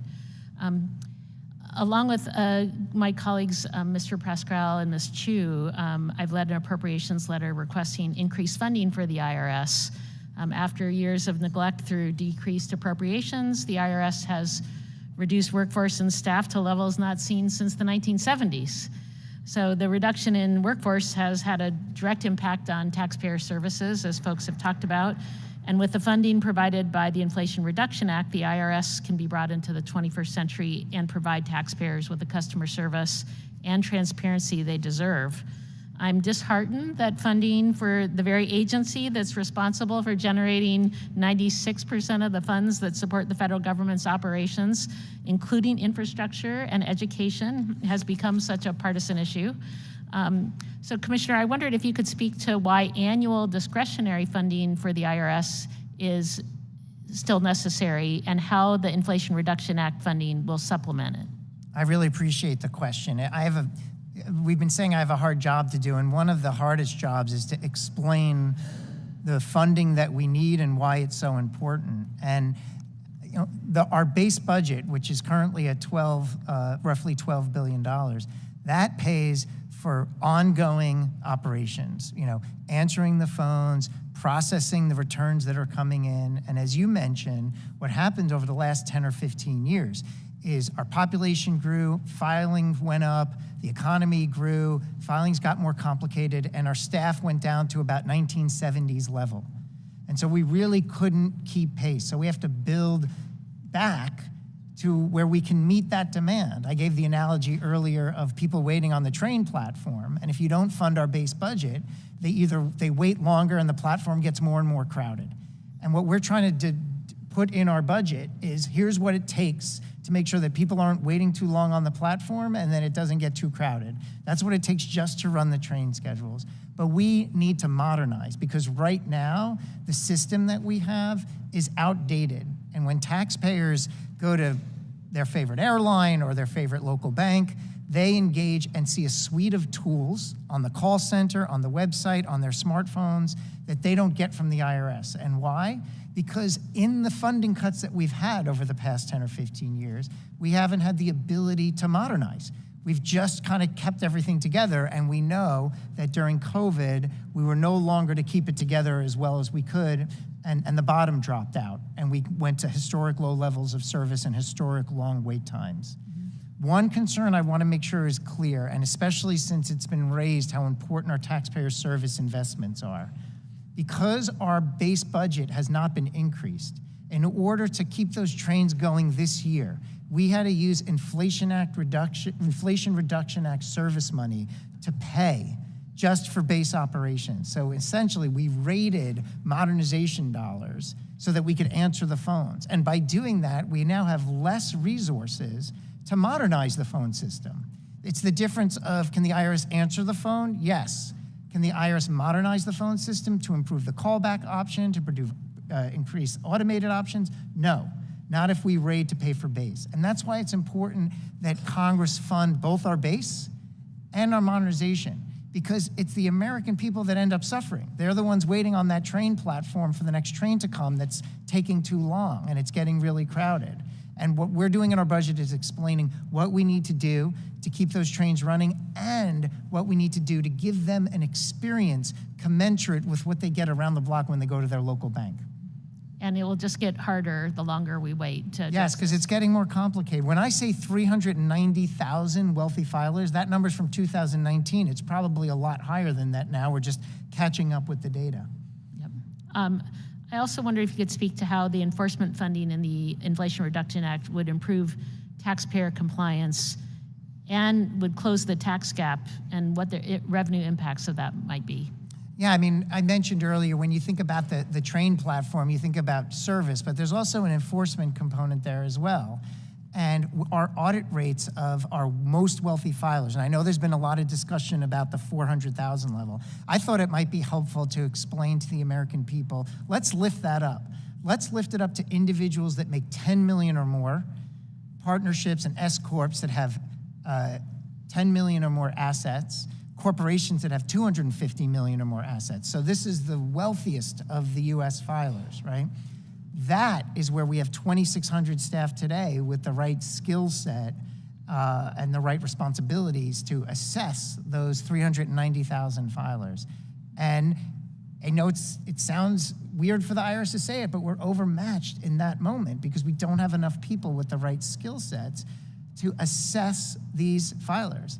And if you're middle income, low income, own a mom and pop, we want to build your trust. We want to improve your service, but I don't know that we can effectively build your trust if we have the capacity to audit you, but don't have the capacity to audit the most wealthy filers because those filings are most complex. I would also share and reiterate my message to those mom and pops. There is no new wave of new audits coming. We are focused on building that capacity for the most wealthy filers. That is the directive from Secretary Yellen, and I'm going to meet it. Thank you. Thank you, Mr. Commissioner. I yield back to Mr. Chairman. Gentleman from Pennsylvania is recognized. Thank you, Mr. Chairman. Commissioner Warford, thank you for being here. You got a tough job, so we appreciate your service. The IRS gets a lot of scrutiny, but it should, because it's the one agency that touches literally every single American. It's really a question of, and we all understand it's important to collect revenue. The question is how to best do it in the fairest, most efficient way and the most just way possible. And it really comes down to an allocation of resources. You're hearing a lot about this 87,000 IRS personnel. It's not agents, as you pointed out, it's personnel. But with the addition of 87,000 additional personnel, the IRS will now be larger than the entire State Department, entire Border Patrol, entire Pentagon, and the entire FBI, not individually, but combined. First of all, my first question is, do you accept that metric as a fact? I'm going to be providing an update with the staffing numbers over the 10-year period, but I'm willing to accept the premise that the IRS will grow and be larger than those agencies. My response to that is that that's the size of the organization needed to address the complexity of our tax system today. So you do accept it, and it's just a question of math. There's nothing really. We'll have the next time I'm sitting here, we'll have all the numbers that we can look at. But I don't dispute the fact that under the Inflation Reduction Act, the IRS will grow. Do you believe that simplification of the tax code would reduce the number of needed IRS personnel? Yes, I agree with that. Do you think the tax code should be simpler? As I said earlier, it's not my jurisdiction to weigh in on that. That is the domain of the Treasury Secretary on behalf of the administration. But I will say, the simpler the code, the more effective the IRS can be in administering. And how is the decision made between CID agents, criminal investigative divisions, which is the law enforcement arm of the IRS and non-law enforcement personnel. How is that allocation decision made? And how would you describe to the American people and to this committee who don't understand the difference, how would you describe that difference? I mean, in virtually every interaction you're going to have with the IRS, it's not going to involve the Criminal Investigative Division. If you're calling to get help, if you get a letter that's saying you missed filing, if you owe an amount, in virtually all cases, you're going to be dealing with an IRS employee that's not part of our Criminal Investigation Division. What happens, though, is that certain tax issues become acute. They become more challenging. We've reached out. There's nefarious behavior. There's an unscrupulous actor. This unscrupulous actor is known to be dangerous. We work with local law enforcement. Right. We work with the Justice Department. This is all, and I would be happy to unpack this with you in a separate briefing. You've answered sufficiently, but can you understand the concern? Because people, there have been abuses in the past, as there have been with other agencies, and I hope you're working to correct that. But just the allocation of resources, the State Department's required for diplomacy efforts across the globe. Border Patrol is responsible for protecting the entire southern border, 1,300 miles, and the entire northern border with Canada, from gun runners and drug runners, drug dealers, terrorists, CI concerns. The Pentagon is a nerve center of our entire United States military, and the FBI is responsible for counterintelligence, counterterrorism, criminal, and cybersecurity. Those are very broad, and it's encapsulating the size of all four of those agencies. So what would your response be? I mean, it's clearly you want as many people as you can to execute your mission. But for Americans who are concerned about I want the right amount of people to execute our mission. I want to right-size the IRS. I mean, I've heard the phrase supersize the IRS. That is not the intent. We have to meet the demand. If there's a certain amount of calls coming in, we have to have the right amount of people on the phones. If there are people coming into our walk-in centers, they can't be closed. It's not fair to the taxpayers. The taxpayers don't have a choice. They have to pay their taxes. They have to work with the IRS. If we are ill-equipped to work with them, then we're not serving the American people. But do you believe that demand is the case because of how complex the tax code is? I think that's a big driver of it. Okay. It also is the number of filers that we have. We're a growing economy, a growing population, something we should be proud of. But with that comes a larger tax system. I'm glad we can agree on one thing. The tax code needs to be simplified because it's tens of thousands of pages of a monstrosity that you need a sophisticated tax attorney to navigate. So with that, I appreciate your service. Thank you. Mr. Chairman, I yield back. Mr. Stubbe is recognized. Thank you, Mr. Chairman.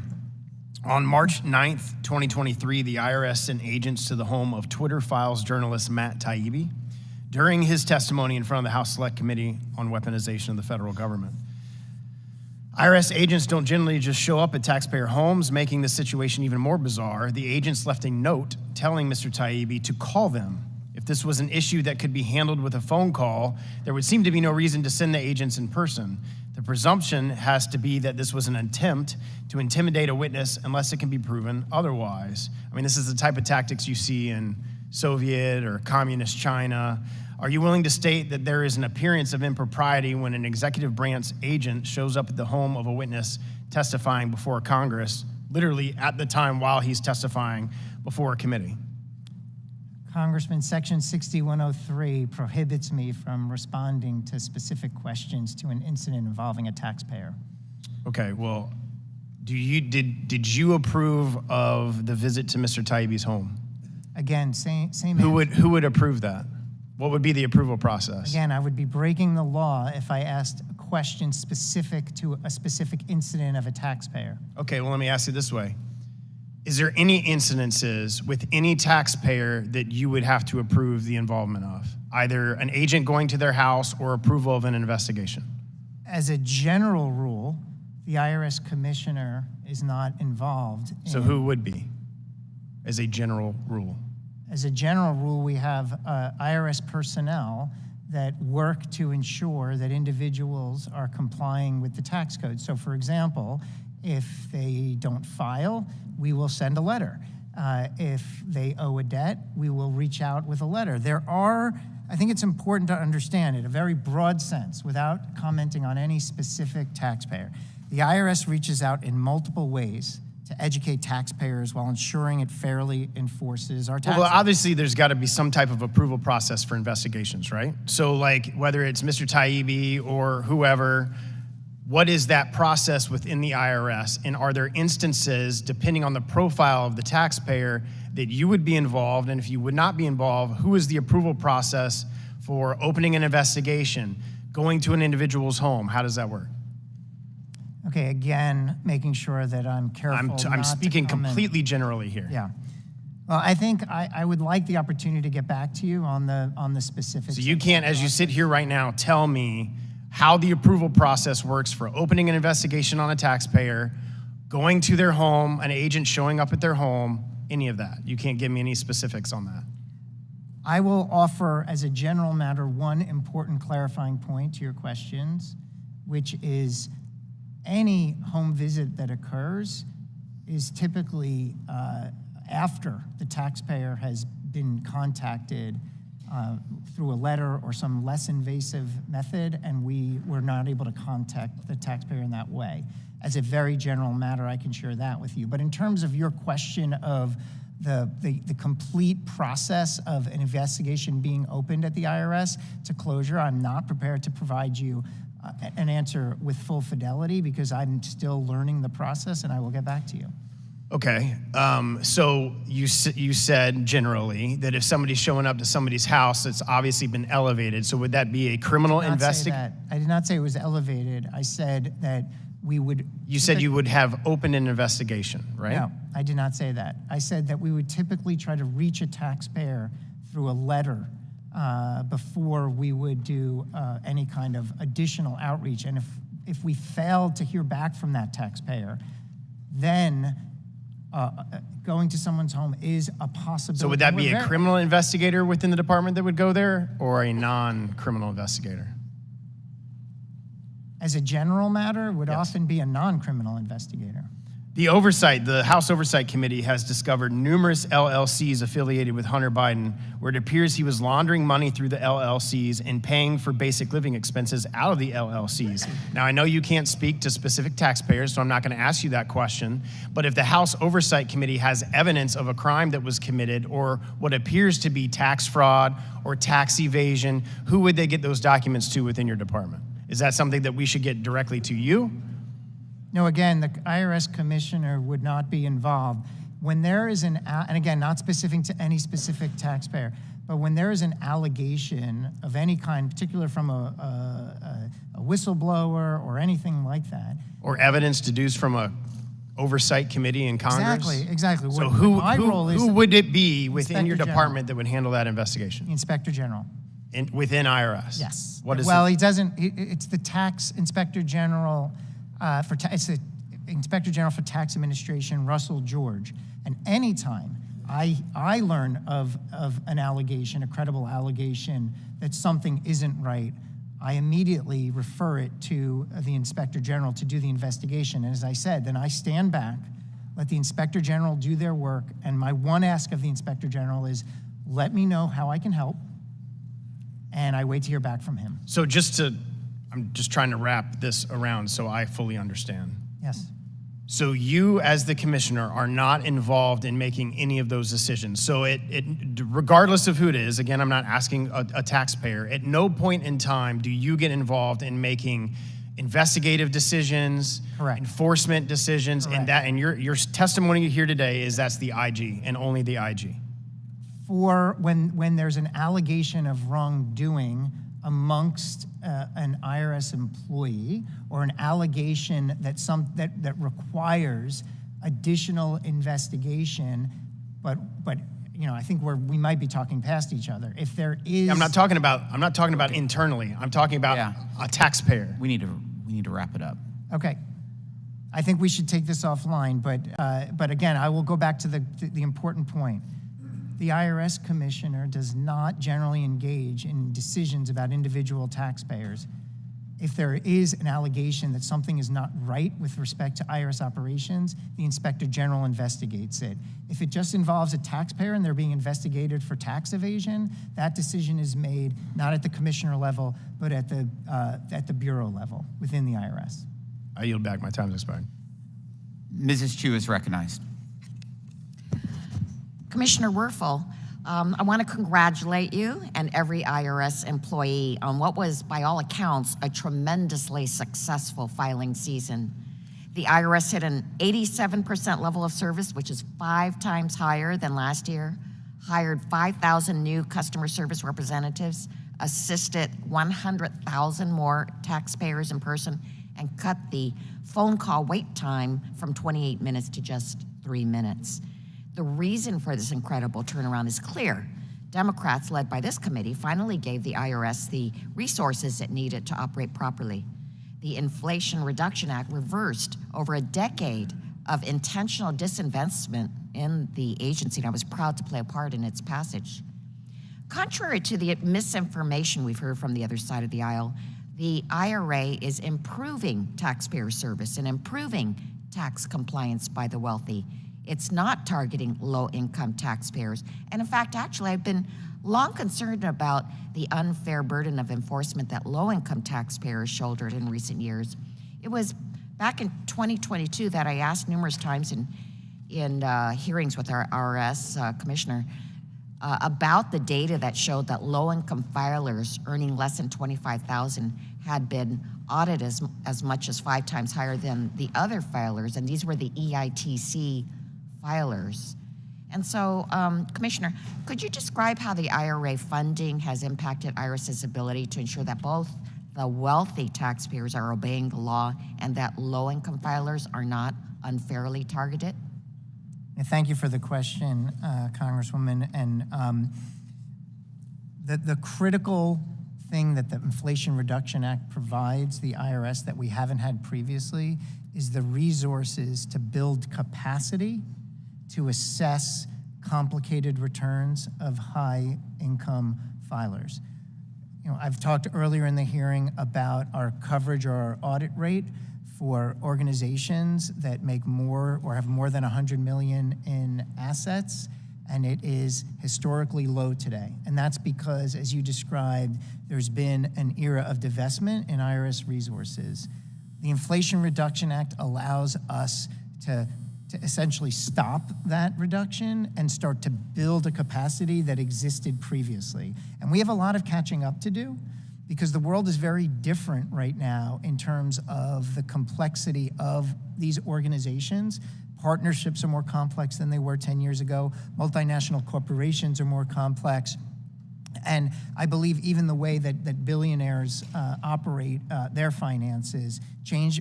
As an example, cryptocurrency didn't exist 10 or 15 years ago. So we have an ever-complicating environment by which to enforce the code. And a lot of these complications don't impact middle and low income. Most middle and low income are single source income, paying their taxes essentially through their payroll. A lot of these changes really only impact the wealthiest Americans. And if the IRS is unable to develop a capacity to keep up with that, well, that means that we're not doing our job to fairly enforce the tax code so that you are just as likely to be assessed of meeting your commitment if you're lower middle income as you are higher income, and that doesn't exist today.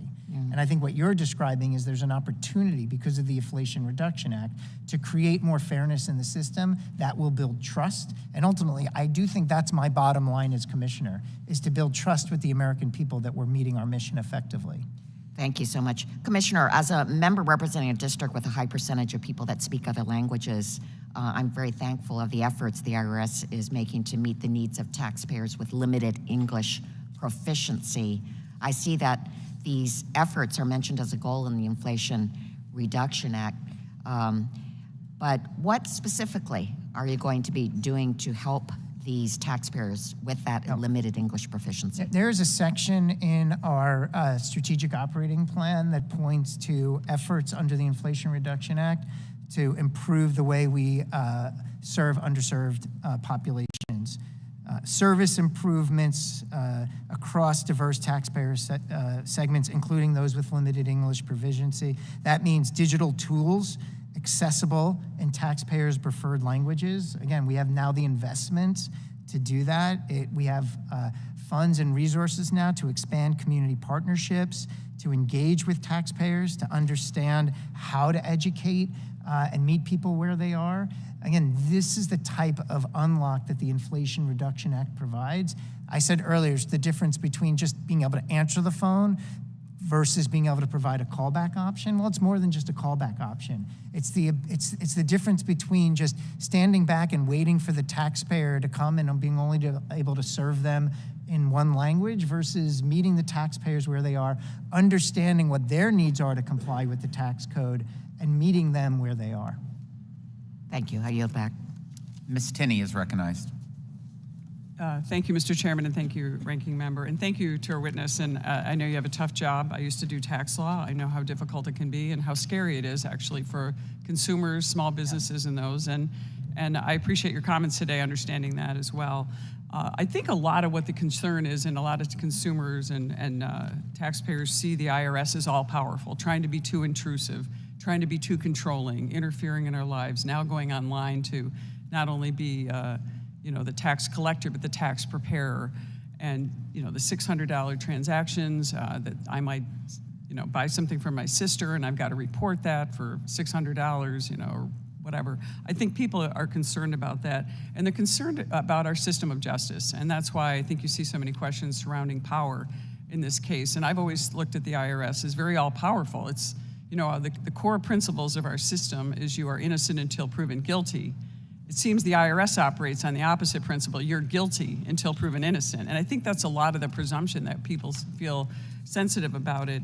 And I know that you had an extensive dialogue with my colleague, Mr. Stubbe, on the situation with Matt Taibbi and a lot of the eyebrows that raised, that all of a sudden here he is testifying on a sensitive issue dealing with the administration, and suddenly he has an IRS agent at his door.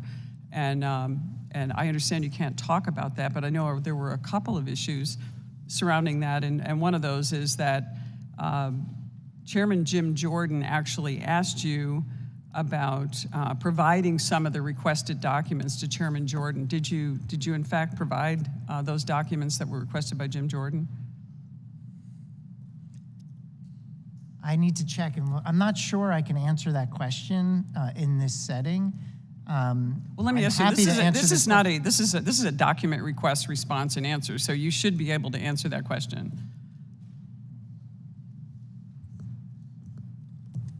I apologize, Congresswoman. It's my understanding that if I answered that question, it's a violation of 6103. If I'm wrong about that, I will make a correction. Let me ask this: is that document request going to be granted, whether it has been done or not? Well, let me lift up and say it is my absolute commitment to comply with all document requests from this committee, from Congressman Jordan's committee. I welcome the oversight. I really do. I think it's important to be able to answer the tough questions. That's how we build trust. And Congressman Tenney, you said it, there's this power dynamic. And one of the ways we can reduce that power dynamic is making sure that we're complying with oversight entity requests, and that is my commitment. Right, and I appreciate you're sensitive to that issue as well, but let me ask you this, and was the IRS agent that showed up at Mr. Taibbi's door armed with a weapon? Again, another question that I can't answer because it involves an individual. Well, let me ask you on the technical side of that, since we'll get into procedure, let's take Mr. Taibbi out of that. Assuming, what is the standard for somebody that has an IRS agent show up at their door? What is the standard for showing up armed? I mean, obviously we know that we have a drug dealer that's not, for example, paying their taxes, but if we have a journalist who probably isn't making a whole lot of money, I mean, it just concerns me that standard is something that really we should look into as the IRS. I mean, it's not every day that an IRS agent shows up at your door with weapons. So I think that should be more rare than the rule. So let me just go back, and I want to get to another substantive question. I just wanted to talk to you, if we could, a little bit about applying the R&D credit, or the R&E credit as it's known under 26 U.S. Code, Section 41. There's been a lot of inconsistencies expressed to me in my district through my tours, through businesses, and really having a legacy of a lot of small business, a lot of innovation, a lot of technology. There's been a lot of confusion about inconsistency in enforcing that R&D rule, and a lack of clarity, and there was a question raised in last term about getting some guidance on that. And I just want to say it was not provided. And I just want to, for the record, Mr. Chairman, I want to actually put into the record 2 general guidance documents, one on architects and whether they qualify, and one on engineers and whether they qualify, that we obtained on the IRS's view of that. So I want to, for the record, if the chairman would accept these. So ordered. Thank you. I just want to also, so where are we going with this R&D credit? I mean, we're in a situation, we have the IRA pass, we have all these tax credits we want to see innovation, we want to see our supply chains come back, we want to get ourselves in a better situation against some of our competitors and adversaries like China on innovation. Shouldn't we really look into this R&D credit and make it consistent and fair for taxpayers? Because that's really all many taxpayers ask. You know, many people are willing to pay their taxes. They just want consistency, fairness, neutrality in their IRS regulations, so that we can have a fair playing field, especially for our innovators in our communities. Would you agree with that assessment? I agree. And, you know, as you were talking earlier, Congresswoman, about the power dynamic, I reached for, you know, some people carry around the Constitution of the United States, and I certainly respect them doing that. I carry around the Taxpayer Bill of Rights, and I make sure that I'm reminded of what my responsibility is as the IRS commissioner to make sure that we're protecting those rights. And a lot of those rights deal with things like the right to know what you owe and what you're entitled to. And so your point. Well, no, and if I could just, I know I don't have any time left, but I have worked a lot with a lot of tax preparers, and we have to come up with the laws to make it easier for you and for us to collect the taxes that are properly due, and also to give rights to our citizens. And I have a longtime tax preparer. It was one of my mentors who said, here's how we should look at our tax preparation: simplicity, transparency, stability, and neutrality. That's how we make tax law. Agreed. And I think that's something that the IRS and you as the new commissioner would be grateful if you could look up and make that kind of policy based on those rules of the road, which are so simple and really what we're all looking for fairness. So we got to wrap it up. I know my time is up, and I thank you so much for your service. I appreciate it. Okay, we're going to be very specific on the time frames, because it's been 2 members that's went over 1 minute and 30 seconds just in the last 3 times. So I will cut you off much quicker. Ms. Fischbach, please. And Mr. Chair, thank you very much, and I take that very seriously. And I will say a lot of the questions that I had were, you know, we've been discussing already, but so I have just a couple of follow-up things. Dr. Murphy had asked about how many people you think, I don't know if he used the word cheated or on their taxes. You came up with about 85%. You said 85%, if you're recalling that. Yeah, I'd like to confirm that number. I'm not sure I understand the question in terms of cheated. You know, that's not a technical definition. I can certainly come back to this committee with a very precise detail in terms of where the different categories of non-compliance sit. Okay, and I appreciate that, because that was going to be a kind of my question. When you came up with that number, and maybe this will help with your follow-up, I'm wondering what percentage of that would you consider, or what part of that would you consider actual cheaters? I mean, who intentionally write something wrong or, you know, deceptive on their taxes, and how many of those people don't understand the complicated tax code that we have in place, and that leads. So for your follow-up, please, because I would like to see that. I would like to understand that. I'm glad you provided me the opportunity to clarify. And in particular, again, maybe even the breakdown with those poor middle-class folks that are, you know, doing their own taxes and trying to figure out what's going on, and it leads into kind of a follow-up that I had. You know, you said you're doing more audits on the middle class because the wealthier have more complicated, and correct me if I'm wrong, but this is what I've been hearing. The wealthier have more complicated returns, and it's more difficult, more time consuming to do those. And I'm wondering, if that's the case, why are we looking at quantity versus quality instead of, you know, moving resources and focusing on potentially some of those folks?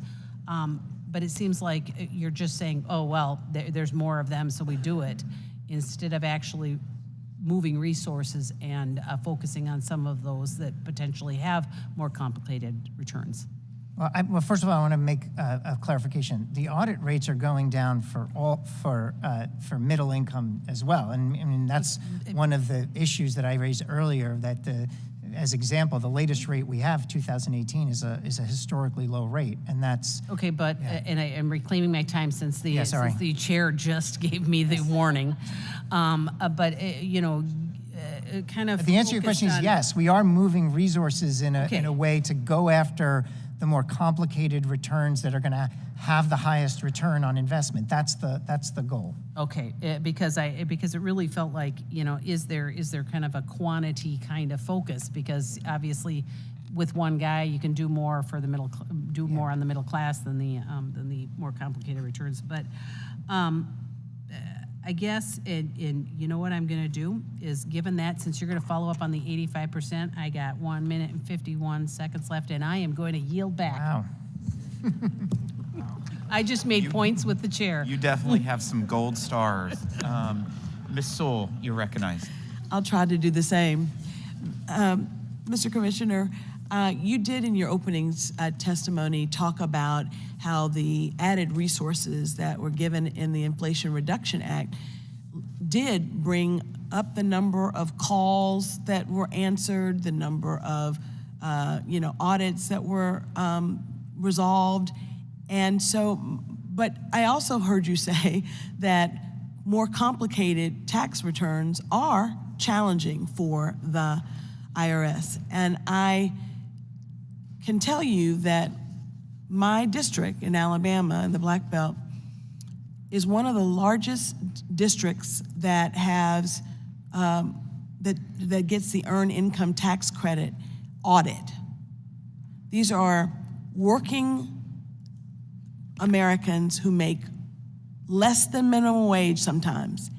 And the fact that 20 to 30% of those audits are in poor, vulnerable communities, seems to me you should be using those resources to go after, what you're getting, what the federal government gets by auditing them, while it makes a big difference to those families, is peanuts in the grand scheme of things. So can you talk to us about why that is and what you're doing about it? It's a really important question, Congresswoman, because I think what happened, for example, with the Earned Income Tax Credit, just to go back in history a little bit, is that program, because of the improper payments law that is on the books, that program has a historically high improper payment. And so as part of IRS historical remediation of those improper payments, audits increased. I hear you. I'm not defending it or not. I know, I'm just giving you the history. ProPublica did a survey. This is documented. Yeah. And that in the report shows, the study found that EITC audits are mostly heavily concentrated in the South and in Southern Black Belt. And I represent them. Greene County, where the median income for a family there is right around $20,000, $20,000 for four, was among the 10 most audited counties in the country for EITC recipients. In fact, audit rates in many of these areas are more than 40%, I gave them 40% higher than the national average, hitting rural communities of color the hardest. Yeah. We gave you some money, gave you a lot of money actually. I don't expect you to target poor people. So I understand that there's a problem that needs to be in the policy of ITC, then we should do something about that. But if you think that there's a reason, I don't know what to ask you other than to say, please do something about that. Yeah. My response to you, Congresswoman, would be first, I absolutely am in the firm belief that fairness and equity in our tax system is essential. You're asking important questions. We are looking and studying and assessing the potential for that our EITC audit program is not consistent with these values of fairness. And I'm going to have to report back to you on what we find and work together to make sure that it is fair. We are on a journey to get to more fairness. And I think identification of the issue is maybe even not half the battle, but an important part of the battle. Now the battle begins, and I will work with you on this. That's my commitment. I look forward to that. I yield back the balance of my time, 55 seconds. Thank you, Representative. Gentleman from Pennsylvania is recognized. Thank you, Mr. Chairman. Good afternoon, Commissioner. Thank you for being here, and thank you for your willingness to take on this role. I want to raise a few concerns I've heard from constituents regarding the IRS processing of the Employee Retention Tax Credit, the ERTC. And I do understand the program was implemented quickly, and the IRS had to learn to run it as it was being developed almost. So I know there were kinks that needed to be ironed out, but we're now 3 years out from enactment, and I'm still hearing from employers who've had challenges receiving the funds. Some may still be waiting, and in some cases even had to shut down the business completely because they did not receive the funds that were promised, the relief. The program appears to be rife with inconsistencies, and I just want to raise this hoping for maybe your feedback, and hopefully you're planning to make some program improvements. So for one example, an employee shared with me that they had received their Q2 and Q4 refunds 20 weeks after applying, but never got the Q3. The IRS somehow determined they were ineligible for the payment for Q3, although they got 2 and 4, because they considered the employer a government entity. After successfully appealing, that employer finally received the Q3 check a year later. And I asked a tax preparer how that could happen, and they revealed that they must send in the 941X form separately for each quarter, or else do not get scanned into the system. So it seems like there's a problem there. They were also told that initially, they were not told that initially, so many sent in their claims forms for the year, which delayed refund checks. Another employer received a refund check, but then shortly after was contacted by the IRS being told to return the funds. In the weeks this employer spent trying to get clarification, he received another check. So it's actually sort of frightening for employers when they're trying to do the right thing and they're getting a lot of mixed messages and a lot of different results. Another conversation with tax preparers, they shared that they were not informed when the IRS removed the Kansas City Processing Center from ERTC processing. So I understand that you may be redeploying agents to help process the backlog of these claims, but I'd like to understand what is being done to expedite the unprocessed backlog at the Kansas City facility or anywhere else. Yeah. Thank you for the question, Congressman. And lifting up before I get into the ERC, like we are getting healthier.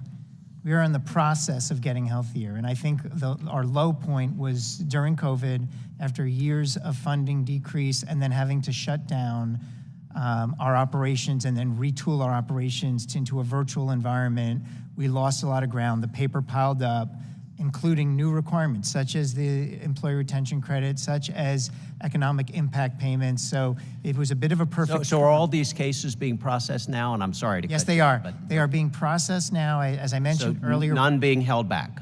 Like No. at this point, No, we if can the be only assured- reason why it would be on hold is if we thought there was an issue of fraud or error. Otherwise, it's being processed where we were up to 20K a week at the end of filing season in terms of the number we're processing. Thank you. And the issue of all of the 941s being in one envelope, can you commit that the individuals processing these will process multiple forms in the Let me same look envelope? into that and commit to get back to you on that question. All right, thank you. And just, I have a minute left. You've talked a lot about the $80 billion. You continue describing the hiring at the IRS and the new funding as merely right-sizing the agency, and you even pushed back today on the argument that the funding is supersizing the agency. Yes. I do want to point out, I'd like to submit for the record, Mr. Chairman, if I may, an article from the New York Times from April 27th, 2021. And in this article, former IRS Commissioner Koskinen, I hope I'm pronouncing that right, said that He thought, and this is a quote, the $80 billion being proposed by the Biden administration might be too much. And his quote in the interview was, "I'm not sure you'd be able to efficiently use that much money. That's a lot of money." So again, Mr. Chairman, I know I'm almost out of time, but I'd like to submit that for the record if I could. Thank you. Gentleman from Utah is recognized. Thank you, Chairman. We're getting down to the point where it gets to serious business. Everybody's left for votes. Let's get down to There's business. just a few people left on the dais. This is where we get the real work done. I'm going to ask us to actually suspend reality for a minute and talk as if we weren't in a congressional hearing, say in a client-consultant type of relationship. And as I look at this whole, and I represent Ogden, Utah, which is an amazing processing center, thousands of employees, my constituents. And so I have taken this issue to heart to really dig into and truly understand, what we need to be doing here. And what I want to highlight is there is area of consensus here. My frustration comes with how this all came out. This was, for better or worse, usually for worse, when one-party rule in Washington, they always, you have to do big things and, you try to get as much through legislation as you can. And there was a big bill that cost a lot of money last year in the Inflation Reduction Act. And in order to get that accomplished, we needed to find, the Democrat Party needed to find revenue. So they did a huge IRS bill because the CBO would score it so they could gain revenue over time. Of course we're gonna be frustrated at that. We don't wanna manipulate a government agency in that way to be able to just satisfy a CBO score. So all that aside, setting that context, we've got real areas of consensus here. And as I go meet with my constituents in Ogden, and as I hear and address this issue, there is a lot of opportunity for technical modernization, customer service capabilities to enhance that. And my point is, if I was consulting the IRS and say, let's take this as a huge win, and there's areas of consensus, let's dig in and really go out and find that opportunity. The workforce that you have is strapped. They don't have the tools they need to do their job. So before we go and add on an enormous amount of individuals in workforce to an already sort of system that doesn't work for them currently, let's shore that up. And then after we evaluate the improvements that we've made in this tech modernization, in customer service capabilities, in a toll-free number automation opportunity for them to not have to be so bogged down with phone calls that they can't answer, why don't we try that? And then ultimately take another look and say, this is where the workforce needs to go. I would love your just sincere response to that. Is that something that if we were to be serious adults back here, instead of any of the partisan back and forth, could we actually get something done if we did that? If I understand correctly, I think your question resonates completely with me. Thinking about the folks in Ogden, and I really appreciate you calling them out for the amazing civil servants that they are. And going back to this question of what kind of IRS are we going to be? Are we going to be an IRS that just can answer the phones? Or are we going to be an IRS that actually enhances and modernizes? And let me give a good example. With respect to the employee retention credits that those folks in Ogden are working really hard to process right now, currently the IRS does not have the capability to ingest an amended return electronically. We need to be able to advance our technology to be able to do that. Now you can say, well, that's outrageous. Why don't they have that capability? And we can relitigate it from the past. And I can make the case that resources have been dwindling for years and years, and that's why we haven't done it. And someone might make another case, I don't know.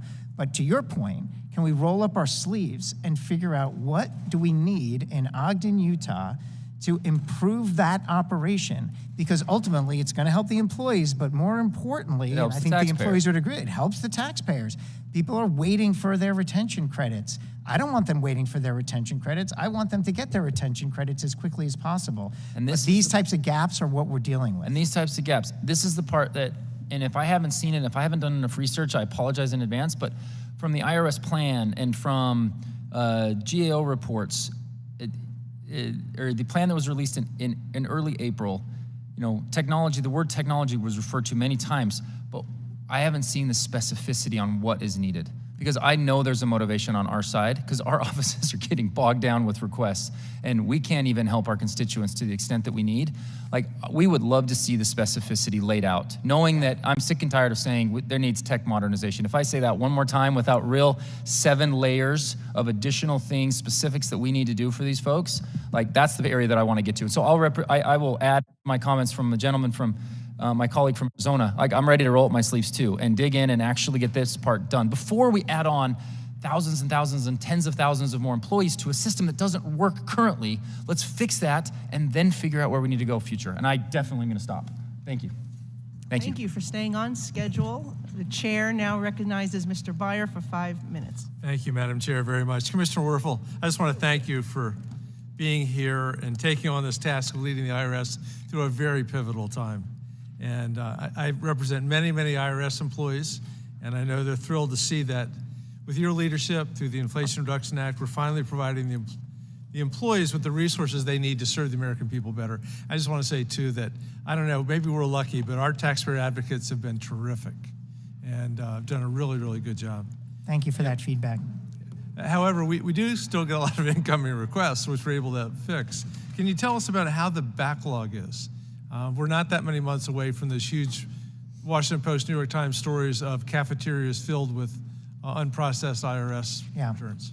So, look, I said earlier to an earlier question, we are in the process of getting healthy, right? Coming into this, from last filing season, 22, into this filing season, we cut our backlog in half.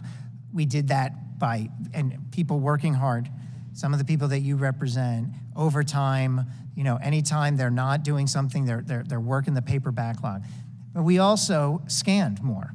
And this is part of a modern IRS. And, we were not doing enough before we had the funds in the Inflation Reduction Act to avail ourselves of the sophisticated technology that's out there to take a tax return and convert it to machine-readable format, a paper return. A lot of the backlog, most of the backlog, if not all, is caused by paper. And the fact that we don't have an automated way of processing it, so you have individuals keying it in, which seems like decades-old technology, and that's what it is. But because we're now adding a scanning technology that we previously didn't have the resources to avail ourselves of, we now have a more sophisticated technology on the ground, turning forms into machine readable so they can be ingested into IRS systems. That's an example of what we're doing. Between this filing season and next filing season, it is an absolute priority to further make an enormous dent in our paper backlog, and I'm hoping that citizens start to see the results of that. Great, thank you. I also want to thank you on the tax gap. The unfairness of having the rich pay by one set of rules and working families pay by another is pernicious and dangerous, and it really undermines the basic social contract that's kept our country so strong. So thank you for that. I want to touch on something I don't think anyone's mentioned yet. I was ambassador to Switzerland for 4 years, an incredible privilege. And one of the biggest problems we had was Americans paying their taxes, the American expats. And the challenge was that so many of them didn't owe any taxes to the United States, but still had to pay $3,000, $4,000, $5,000, $6,000 in CPA fees to get the tax returns processed over here. I know you have a new initiative right now on allowing them to pay with their foreign bank accounts. Can you update us on what you're trying to do to make Americans' tax compliance, the 3 to 6 million Americans who live overseas, a lot easier than what it is right now? Yeah, and I'm glad you asked this, Congressman, because it goes back to this broader theme of we have to meet taxpayers where they are. Some of them are overseas, some of them are in rural communities, some of them don't have the means to hire an accountant or pay for a third-party provider. And some of them are hiring an army of accountants. And for those taxpayers that are international, that want to meet their obligations, even though they're expatriates, which is great, and that's what we would expect, we need to work with them to figure out how to make their filing easier as well. And to the extent that they're paying CPAs for filing with no balance due, we want to work to fix that. Great. We have legislation which you can't comment on, but bipartisan, which we will bring before you. And one last thing in my last minute. By a 217 to 215 vote, the Republicans passed their bill yesterday. What would happen if we actually took away that $80 billion? Yeah, I'm trying, Congressman, to explain in the plainest possible language how devastating that would be for the American people, not just for the IRS. Because again, we are not resourced to meet the demand that is created by the complexity of our tax system today. That complexity is in part the code, but it's in part just the number of filers, the population. And I keep on going back to this analogy of the train platform. Right now, because of the IRA, we can get those trains moving. We can move people off the platform, get them where they want to go. If you repeal the Inflation Reduction Act, you eviscerate our ability to fix the problems that we've had historically. Those train platforms will get more and more crowded. The trains won't come. Americans will be frustrated. They'll be calling your offices. They'll be saying, I'm a terrible person. That's okay. But the important point is that eliminating the Inflation Reduction Act actually harms taxpayers. I now recognize myself for 5 minutes. And I would first like to, let me start by saying that the taxpayer advocates in New York City, we'll start on a positive note, they've done a great job. Great. With my office, we've spoken with them, they've been very helpful. 528 constituent cases that my office had had to intervene in, which is the negative part. The fact that these American tax-paying citizens need to contact their member of Congress to get a solution or a resolution. So I would ask one question. Are your staff members still working from home? You still have that COVID telework, or are they all back in the office today? It is a mix like all other federal agencies. I would emphasize that everyone's working. I will say that in my first few weeks at the IRS, the question that I've focused on with the IRS right now is, are we getting the job done? Are we answering the phones? Are we fighting off cyber attacks? Are we processing the backlog?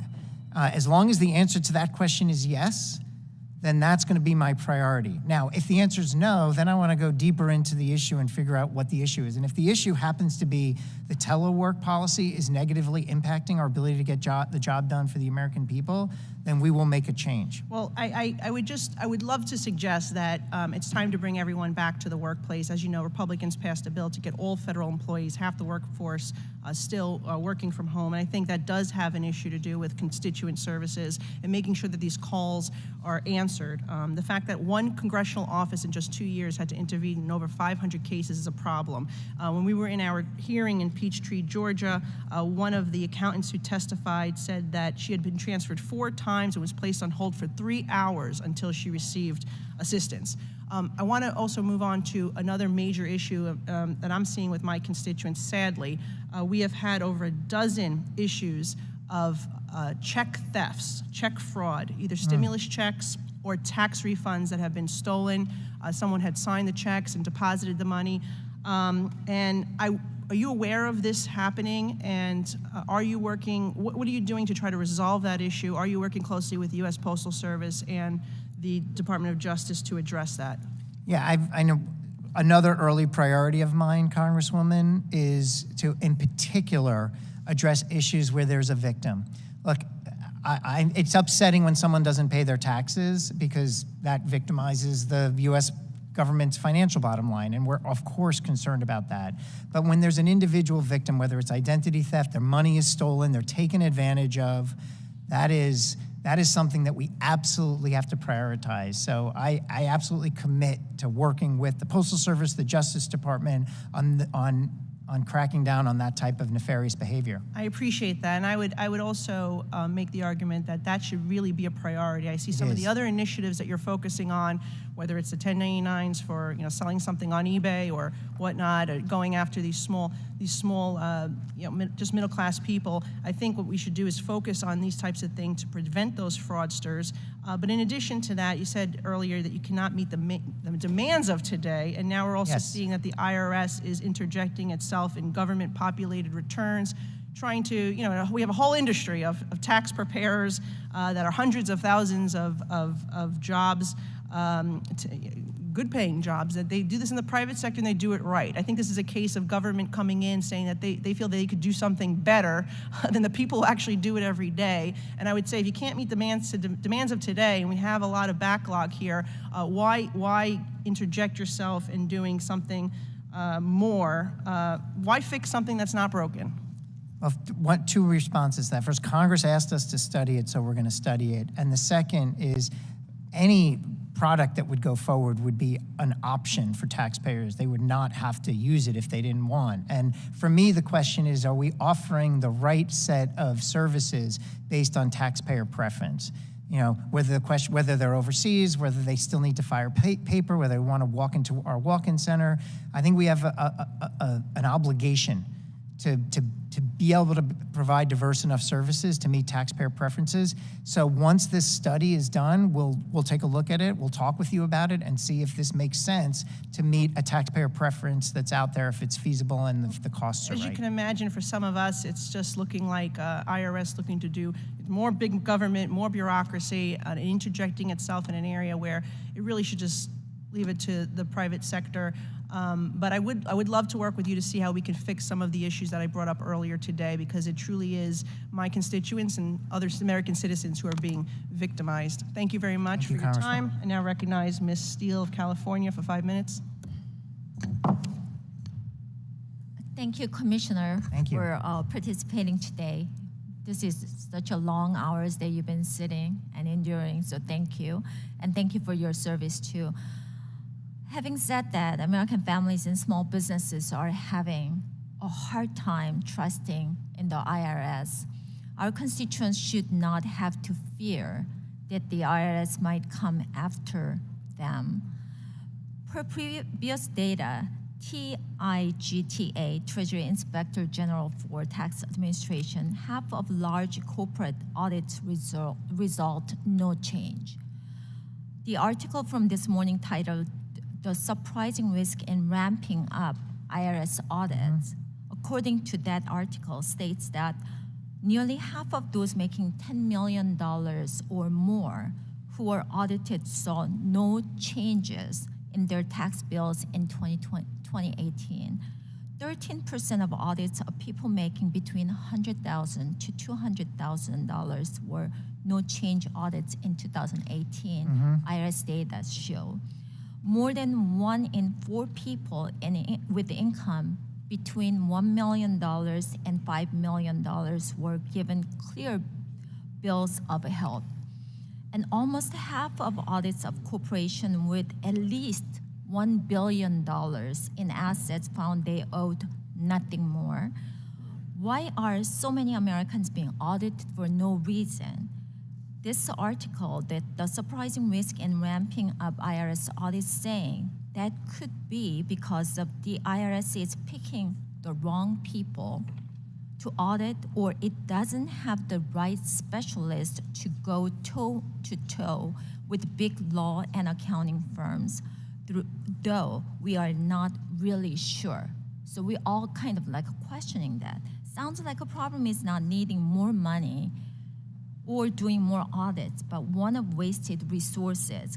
Commissioner, how will you ensure that the correct people are getting audited in the first place? Yeah, so the objective, Congresswoman, is equitable tax enforcement, right? We should be able to demonstrate to the American people that no matter what your means are and no matter how complicated your return is, the IRS is treating you the same. So just because your return is simpler to review doesn't mean you should be more likely to get an audit. If your return is more complicated to review, we should be equally equipped. And currently, we're not equally equipped. The reason, I believe, my hypothesis is the reason why you see zero balance due audits is because we don't have the right capacities today to unlock these complex returns in an effective way. And there isn't a lot of audit coverage. In fact, we are at historic low audits across the board, including for the wealthiest, most taxpayers. So what you're saying is zero balances because of that didn't have enough, sufficient enough. We need the right economists, data scientists, attorneys. We need to tap into the people that know how these returns were constructed. The world is moving very quickly in terms of the complexity of these corporations. But isn't that the staff supposed to be trained for that? We Those haven't had the resources to 85,000 train. people? So you are not training your people for Not as years effectively now. as we could. We haven't had the funds to train. We have a staffing level pre-Inflation Reduction Act that's equivalent to where we were in the 1970s.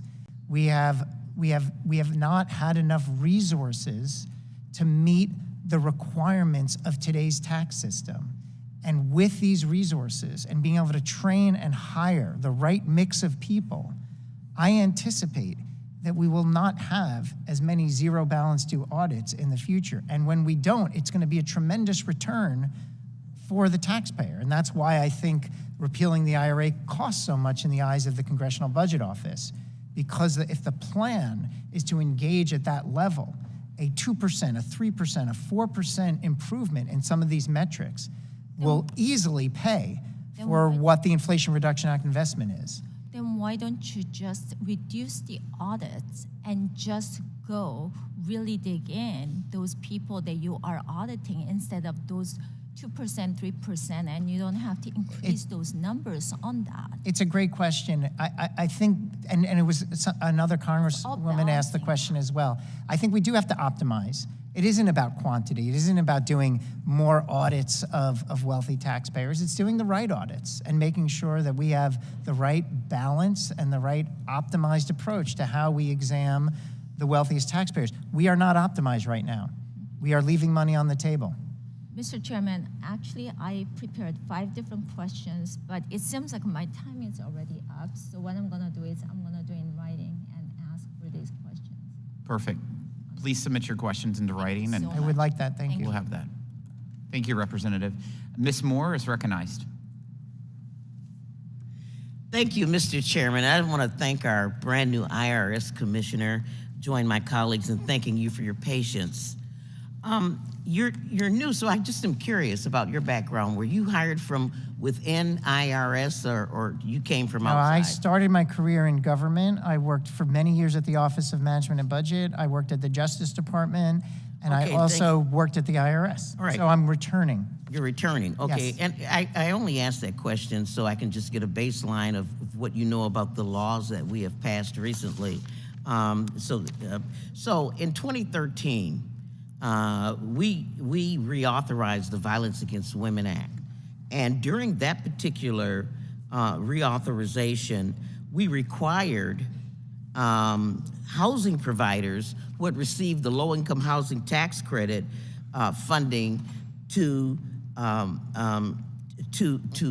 no longer evict victims as they had been doing along with their abusers. And so Treasury really has informally indicated that the agency does not see itself that they need to act because non-compliance with the Violence Against Women Act 2013 is not considered to be non-compliance under the statute that created the low-income housing tax credit. But the IRS is required to administer this. So are there any plans? Are there any priorities for it? Because, women who are leaving abusive situations, that they are more in danger of losing their life at a time that they decide to leave a relationship. And so housing can be really critical in terms of their safety. Is this something that you're aware of, or is this a priority for you to I was implement? recently made aware of it. I'm really glad you're asking the question.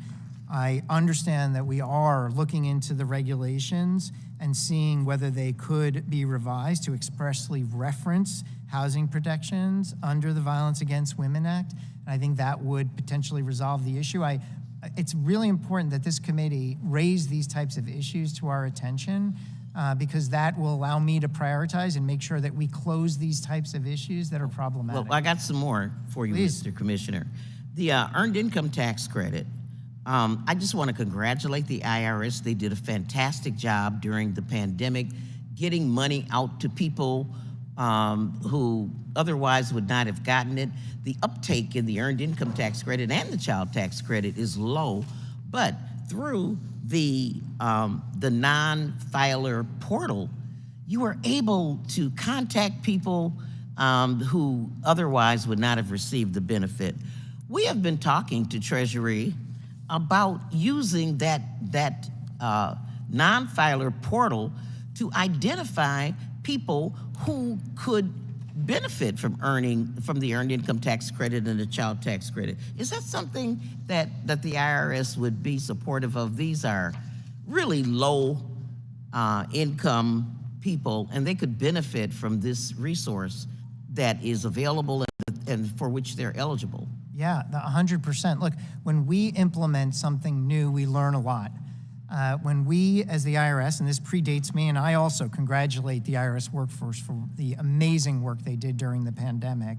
You know, we had to turn on a dime and implement these economic impact payments. In many cases, you know, essentially life-saving payments for people in need. Well, I just want to work with you to make sure that you actually implement, that you actually use that portal. Yes, it is so I think valuable it's a good suggestion. to do it. Implementation of the SAFER Act. Last Congress, as a part of Secure 2.0, there was a bill that Congresswoman McBath and our Congressman Schmucker from this committee and I all led, Saving Access for Escaping and Rebuilding Act, the SAFER Act. Again, domestic violence Yes. Often means that, you know, women will not appropriately receive the tax refunds to which they may be entitled.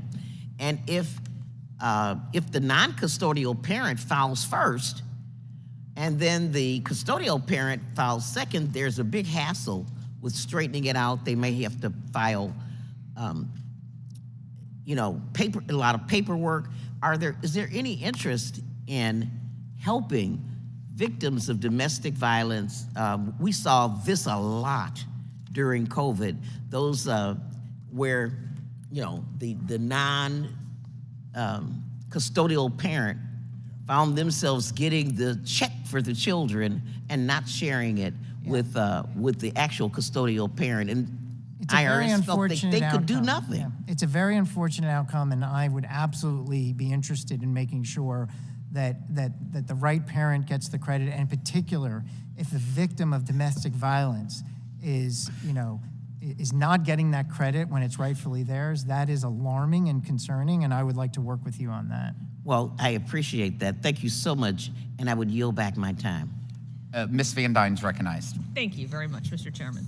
Finally. Mr. Werfel, you've been doing this for a really long time. You came in almost exactly 10 years ago as acting director of IRS, correct? Under the Obama administration? Yes. When you came in at that time, the IRS was facing a tremendous amount of criticism because it felt a number of people criticized that the IRS was targeting specific political groups for a tax-exempt status, correct? That was the allegation, yes. What did you find? So through the process, and I was there for 8 months, we provided a tremendous amount of information to the authoritative committees and the Inspector General, and I would really rely on the final reports of TIGTA and the Permanent Subcommittee on Investigation that thoroughly, over many years, evaluated those issues. And we can go over those results, but yeah. So the IRS knew 10 years ago that it was already being criticized for going after Tea Party groups in their tax-exempt status. that was the allegation. So fast forward 10 years later, and I don't need to repeat the questions that we heard from Chairman Smith or from Congressman Temney, Congressman Stubbe, but it seems like the exact same thing is still happening in the IRS. I mean, nobody wants to pay their taxes. The IRS has a reputation as an agency that most people, most Americans feel, and it doesn't help that we've seen in this history that the IRS seems to be treating Americans different based on either their political affiliations or their family affiliations. So, Mr. Werfel, without getting into details of those past cases, how can you assure the U.S. public moving forward that they can actually trust the IRS to treat everyone the same regardless of political views? Here's my assurances. It is my firm commitment that there is absolutely no place for political bias at the IRS. I will take very seriously any evidence of political bias and will immediately refer it to the Inspector General. We have So including the examples that any that example, Congressman, anytime. Okay, I appreciate that. I will always refer to the Inspector General. All right. And also, I I'm will going work to reclaim my tirelessly to time because implement- I want to make sure that I'm staying on time. I'd like to discuss the IRS plan of how your agency intends to spend the $80 billion passed as part of the Inflation Reduction Act. I have voted to repeal this now twice, but as of now, this money will still be available to the IRS.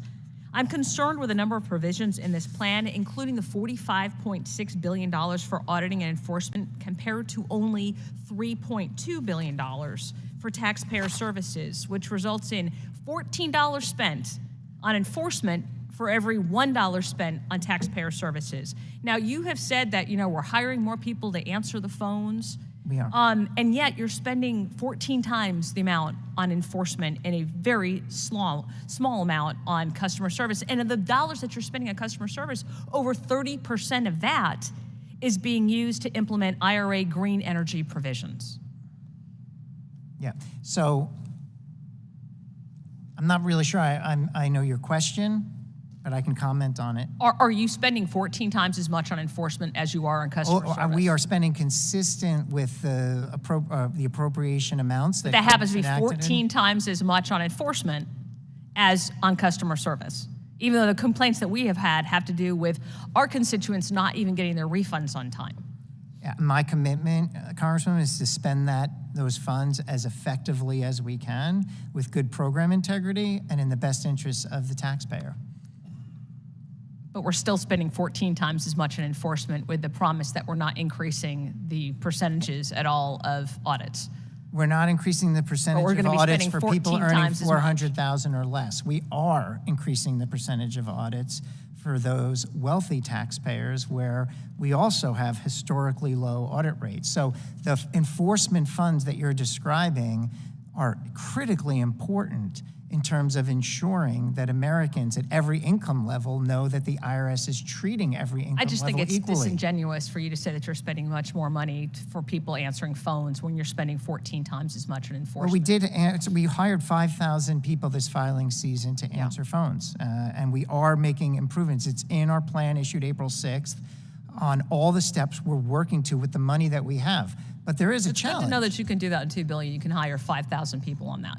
If that's the case, then I'm thrilled to hear that. Well, we because the need numbers more that than I'm just hearing is not people. what you're We need more than just people. I mean, one of the challenges, and I don't want to take up too much. Well, I appreciate that, and I've got 7 more minutes. I've got one quick question. Of the IRS agents the IRS people that are helping on customer service, do you have 100% of your workforce back to work 5 days a week? Everyone's working. Do you have your workforce back to work in the office 5 days a week? Well, not everyone is in the office, but everyone's working. And I will. One thing about What percentage of your workforce is back in the office?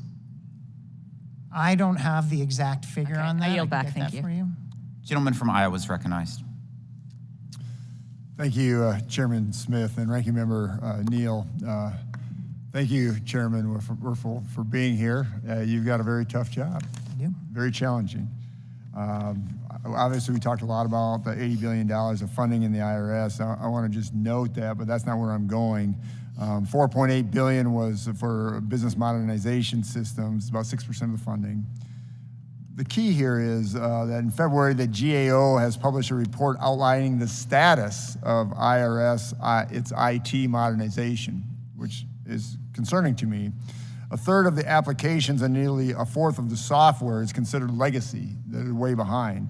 The assets range from 25 to 64 years of age, including software that needs up to 15 versions, or first 15 versions of new versions. It also noted that the individual master file has been in place since 1970 and barely has anybody that understands the code, or it's stressed. So my question is, it seems like we're cutting down a tree with a dull axe. And could we be more efficient? Well, let me back up. Is the $4.8 billion, will that satisfy creating a whole new system that is required or needed? Well, I would need to line up those funds, but to make sure that I'm answering your question, we have a larger fund of money available in the Inflation Reduction Act to improve our overall operation support, which includes technology. But the bottom line is we do need to update our core systems. That's what I'm asking you. So is the 4.8 billion enough to update your core systems? That's simply what I'm asking.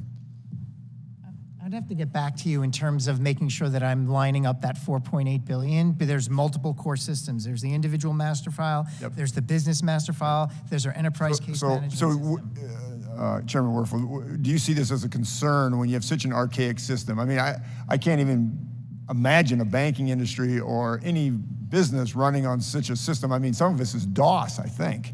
Yes. I mean, this is crazy. I mean, think about that, running on DOS. Yeah. I don't mean to stump you, but. No.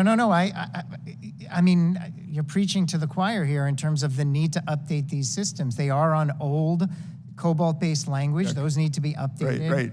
I'd love to see the colleges and universities that still teach COBOL. I mean, but so this is my concern, right? So what has happened in the last year under the administration, right, is we're going down the path of OECD with Pillar 2.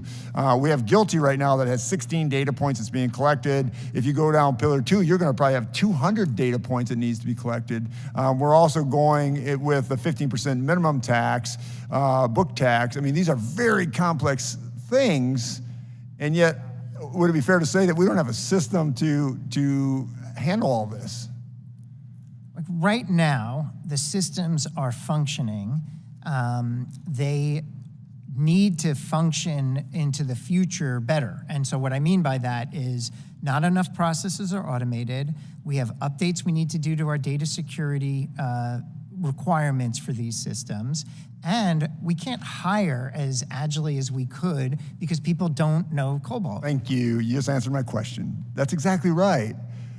Here's my thing. Wouldn't you want to dramatically update your system first before you're updating all your workforce? I mean, right now, like I said, you have to hire somebody that knows COBOL or DOS, heaven forbid. You know, you hear what I'm saying? I mean, how does it, can you square this up? Yeah, I mean, I think we have to do multiple things to serve taxpayers in different ways. Like, if I stop and just focus on the technology, then I'm not putting the people in the taxpayer assistance centers, and people come to shuttered taxpayer assistance centers. If I don't hire people to process the employee retention credit, then people are waiting longer. So we have to have the ability to manage multiple priorities simultaneously. Sure, there's a lot of things, but this is what happens with such a complex tax code. And I mean, I want everybody to know out there that, I mean, DOS, COBOL, this is when a system is probably 25 years or 60, up to 25 to 45 years of age. The security concerns alone scare me, just in great fear of what, you know, what data is you're collecting and what could be out in the public if we don't get this right. So I humbly ask, we got to make sure that we get a system that's updated, that can handle these complex income returns, because it's critical to our services. It's actually a mission critical system, and it needs to be updated. Thank you. Thanks, and I yield back. Mr. Evans is recognized. Thank you, Mr. Chairman. I'd like to congratulate you first for the job and all the things that you're trying to do. I have two questions. First question is, Congressman Moore and I recently introduced legislation to expand poverty-busting earned income tax. I'm going to follow with this question. What is the IRS doing to help low-income families who might not file the tax returns navigate through the tax system and access to benefits they have earned? That's one question. Second question, how does the agency plan to deploy Inflation Reduction Act funds to improve customer service and provide timely response to our constituents? Yeah. So I appreciate both questions. On the first one, we absolutely have an opportunity to up our game in terms of how we engage the public around what benefits and what credits they're eligible for. We try to go out using press releases, social media to remind people of what they might be eligible for. We tell them they may be eligible for a credit they should file. We've started to take other steps. We have EITC Awareness Day that we participate in. We have taxpayer experience days at our walk-in centers on Saturdays, where we try to work with local organizers to make sure people understand what might be available to them, and then how they should go about working with volunteers like VITA, which is one of our big partners, in helping them apply and fill out their taxes with the credit in mind. That's a healthy amount of activity, but it's not nearly enough, because I think there is not enough people eligible for these credits that are actually applying for these credits. And I think there's an opportunity to up that. In terms of the operating plan, and there's a bunch of different things that we're trying to do to improve service, speed, accessibility. So it's one thing, we have to staff all of these centers correctly. The calls, if you want to walk in, we should be staffed. If you want to call us, there should be someone waiting for that call. If you want to go on irs.gov, we should be able to be modern and, for example, have an individual account for you so that you can immediately go on, not get on the phone with someone to see the status of your account, but actually log in with your username and password and see, here's the status of my account. Oh, look, there's a flag. Let me go see if I can resolve it. And resolving it in real time, and essentially end the era of letters back and forth and correspondence with the IRS in paper. All of that will be made possible by the Inflation Reduction Act. If we don't have those funds, then we're just reverting back to just answering phones. And so that's why I keep emphasizing it's important to fund our modernization, because at the end of the day, who benefits? Taxpayers.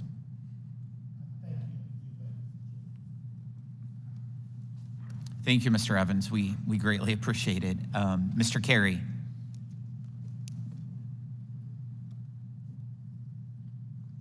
Commissioner, thank you for being with us. I know it's been a long day. I'm going to go through a few things. I'm a huge believer in affordable housing, but as well as conversion as it relates to many of the office buildings that we have in our inner cities, which I represent. But what I'm going to focus on is historical tax credits. So I don't think anybody else has done that yet. So I just want to get your mindset as I read through some of the examples that I have back in Ohio. In January of 2021, 9 of my colleagues in Congress, including Ohio Senator Brown and Portman, sent a letter to the former commissioner about the IRS denying historic preservation easement tax deductions because an Ohio building owner installed an ADA-compliant wheelchair ramp on a historic structure. This building owner, who is a taxpayer, had worked with the National Park Service to design the ramp in a way that would protect the historic character of the building. But the IRS said the law does not provide exemptions for local fire and safety laws for Americans with Disability Act when considering whether an easement compliance with this structure is the statutory requirement. The IRS subsequently reversed course, and the IRS Office of Chief Counsel released a memorandum in March of 21 that clarified that the installation of an ADA accessibility ramp was permitted. So they did that. However, I was recently made aware that the IRS has again begun to deny easement deductions on historic buildings, this time over the hypothetical scenario that a building owner might sometime in the future install a wheelchair ramp. The IRS enforcement officer recently denied a historic preservation easement saying, and I quote, "In the event the use changed to a retirement home for the elderly, it would be likely required many modifications such as wheelchair ramps, additional elevators, removal of expansion of current street level doors and windows in order to comply with the codes of a retirement community. A change in use would likely require changes on all sides of the building and would be inconsistent with the use of the building." Now, we all believe in historic preservation. I don't think there's any one of us. So my question is, do you agree with the IRS Office of Chief Counsel memo stating that the ADA accessibility ramp should be permitted? I haven't read that, but yes, if there's an IRS counsel legitimate opinion out there, then I would support it. So should taxpayers, historic building owners, something that's very important in the state of Ohio but across the country, and historic preservation community be forced to choose between complying with the ADA or to using congressionally authorized preservation programs like the historic preservation easement? As you've presented it, Congressman, it seems like there's it's very incongruent and not clear what the IRS is asking of in relation to the Americans with Disability Act enhancements. Without commenting on any specific taxpayer, I want to get back to you with some clarity on the overarching policy. And this is an issue that I feel very strongly about, because as we've seen in many of our cities, the ability to go in and take over some of these structures, many of them were eyesores for many, many years. So I would appreciate if your team would get back to me, because it is something that I feel very strongly about. And I appreciate your time, and Mr. Chairman, I yield back. Thank you. Thank you, gentlemen. Mr. Snyder is recognized. Thank you, Mr. Chairman and Commissioner Werfel. Thank you for your patience today. It's been a long day. Save the best for the last. But also congratulations on your recent appointment, right? And you're the last. That's the best. But I'm excited about working together. I want to echo what my colleague from Illinois, Mr. Davis, said, and praise the great people in the Chicago office for their efforts. And I commend the incredible progress the IRS has made in general, improving customer service over the past year, largely thanks to the funding we secured through the Inflation Reduction Act. A couple of things. I know COBOL. One, I've done programming on tax software, but in 1984.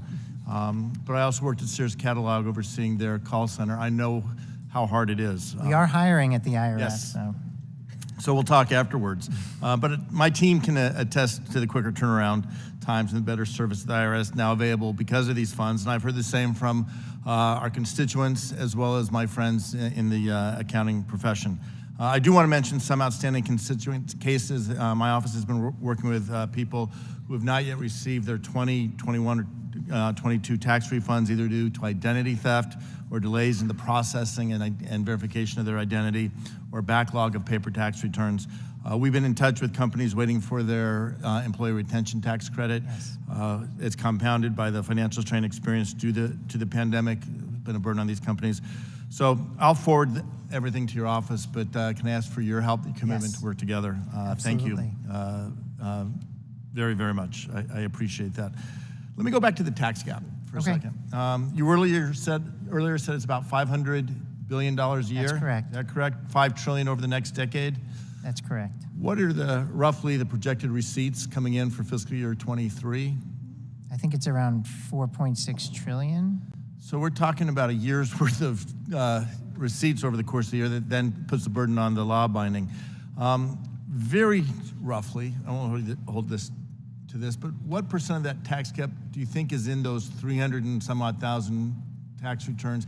Well, those people are filing returns, but that top 1% who Here's the challenge, Congressman, is that we have to evolve the way we measure the tax gap because of how quickly that landscape is changing for our high-income filers. We can't measure effectively what we can't see. And the reality is because we've been under-resourced and haven't had the capacity to assess these complicated returns, that's why you have previous commissioners, kind of opining on what that number might be. But it's a big number. I believe it's going to be a very big number, and I think CBO agrees with that, and that's why they see a lot of deficit savings in our plan to go and better assess. Yeah, and I just want to be sensitive to time. You said you have roughly 2,600 people to review the returns of this 390,000 of our highest wealth filers. Yeah. How big do you think the army of tax experts, the tax accountants, tax lawyers, helping that 390,000 filers might be? Bigger than 2,600? I don't know. It's big, and it's their right to do it. But I also feel like for middle and low-income Americans to feel confident that the tax system is fair, we have to be ready for those types of reviews and to be able to assess them effectively. And let me be clear, they should have that advice. They should be doing everything they can to not pay one penny more of the taxes they owe. But it's their fiduciary responsibility to do so. Right. There's an asymmetry that we should be able to make sure that they're paying every penny their own. Exactly. Thank you. Let me go back now to the service levels beyond the anecdotes we're hearing from our caseworkers and my constituents. The IRS filing season 2023 report card notes that the IRS has exceeded even its own metrics for new hiring of personnel and customer service roles. This includes nearly 6,000 customer service reps onboarded, nearly 3,000 employees in submission process being hired. I ask unanimous consent that the IRS filing season 2023 report card be submitted for the record. Without objection. Thank you. Commissioner, my colleague earlier showed some charts asserting that the IRS priorities when it came to customer service were upside down. Made it look like the agency didn't care about taxpayer service, but that's not really true. Even amid the anemic funding over the past years, working with systems on COBOL and DOS, and maybe even Fortran, didn't the IRS always do its best to shift resources to try to handle all customer service needs? I mean, it's absolutely a priority, customer service. I mean, if we're not answering the phones, if we're not helping taxpayers meet their obligations, then the system isn't working effectively. And the reality is we have to be able to do both effectively. And I think we can, and we have historically. I think the reality is because of 15 years of underfunding and then the impacts of the pandemic, we found ourselves in a really unhealthy state, and Americans suffered for it by not being able to get help from the IRS and meeting their tax obligation. Both are a priority, enforcement and service. But if you're a small business, middle or low income, what the Inflation Reduction Act means for you is better service. It doesn't mean a new increase in our enforcement capacity. That is only for our highest wealth taxpayers. Thank you. I yield back. Mr. Panetta is recognized. Thank you, Mr. Chairman. Commissioner Werfel, thanks for being here today, and thank you for your testimony. You've done a really good job, and I do hope, first of all, it gives me confidence in your ability to lead the IRS, but I hope it gives your employees confidence as well. So I appreciate that. Especially at this time when you're taking on this role following these historic investments that we've made in the IRS. And with that investment, as you mentioned previously, you're able to hire 5,000 more employees, allowing the IRS to answer 2.4 million calls than last year. That's great, but I think, as you know, it's just not good enough. But I have confidence that you're going to get to good. I really I'm not do. satisfied. I get it, good, and I appreciate that. Thank you for saying that. I think you're going to because what? You got some new callback options and you got new scanning technology as well, which I think will help. In addition to these customer improvements, you've added funding for the staff to reduce our tax gap and our deficits in the long run as well. Now, despite the majority's bill yesterday, I firmly believe that we have to protect this investment and ensure that we continue funding the IRS to serve customers and administer the tax code fairly, and also so that we can go after those tax cheats, those people who are intentionally evading the taxes that they owe. So once again, thank you for your service. Now, this is great. I got a question here that being the last in line on this dais, it's kind of nice that no one's talked about this. But I'm also proud of this question because this is a question from a constituent that was brought to my attention based on the good work of my staffer, Mark Denon, who basically talked about these ERTC mills. Basically, exactly. You know, in my area in Central Coast of California, you listen to the radio and you're just bombarded by these advertisements for small businesses to apply for employee retention tax credits. Yet these advertisements, they're directly targeting businesses who did not experience any pandemic losses and are most likely ineligible for the ERTC. Now, I'm concerned that some of these companies may be taking an overly generous view of the ERTC, taking fees or cuts of refunds, but disappearing if small businesses get audited if they are not, in fact, eligible. So obviously, you put out a warning, and I'm grateful for that, to small businesses in October about these ERTC mills, but it's clear more needs to be done. So I got two questions. What else is the IRS planning to do to protect small businesses from these ERTC mills? And are there actions that we in Congress can do to shut these things down? Yeah. So thank you for the question. And I mentioned earlier, one of the challenges we have with ERC processing, and there's a couple different reasons why there's a backlog. One of them is that we do get a lot of fraudulent or ineligible applications in that clog the system. And so we're working to try to figure out how to ferret those out as effectively as we can. I think the first thing is, as you said, we have to be communicative. Like we have what we call our dirty dozen scams. We go out, we try to explain to as many people that will hear us and engage with us. These are the things to be on the lookout for, that this might not end well for you because the person doesn't have your best interest, or this is not an advisable way of getting tax advice. So we can do more of that. There are steps often that Congress can do to give us authorities to regulate. I would love to work with you on what those steps may be. Ultimately, it would be up to the Secretary of the Treasury in terms of whether we would support them, but I can certainly answer questions around the types of tools that would help us. Good. Look forward to working with you. It's been a long day for you, for us. That's why I'm going to yield back my minute. Thank you, Great. Mr. Chairman. Thank you, gentlemen. Thank you, Mr. Werfel. We appreciate you appearing before our committee today. We appreciate that you were here for over 4 hours.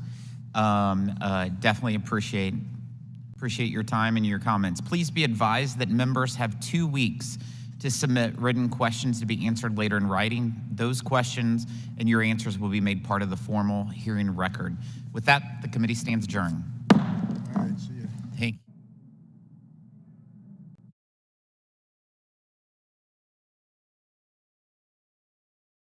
A Russian man claiming to hold top-level secrets about Russian advanced bombers has just turned up at the U.S. southern border, seeking asylum. The man claims to have been an engineer at a production facility over in the city of Kazan, and he says that he possesses top-secret information about the White Swan Tu-160, which is the most advanced bomber in the Russian arsenal. U.S. border officials, they interviewed the man, and they determined that his story was in fact credible and eventually passed him off to the FBI, who are still in the process of interrogating him right now. However, analysts have pointed out that the fact that the story was even leaked to the public is an indication that perhaps the American government is encouraging other Russians who also hold top-level secrets to also escape to America. And if you thought that was interesting, well then you should click on that button below this video and check out family, If I reach 1 hour, I accomplish something. cooking programs, and my absolute favorite, programs about traditional art and traditional music, which can honestly uplift your mood and fill you with hope for the future.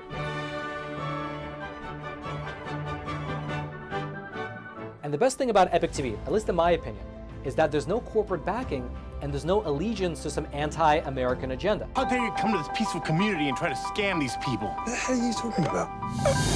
But rather, it's just good, honest, wholesome content that's based in truth and tradition. I saw it. Below this video, you and your family will absolutely love it.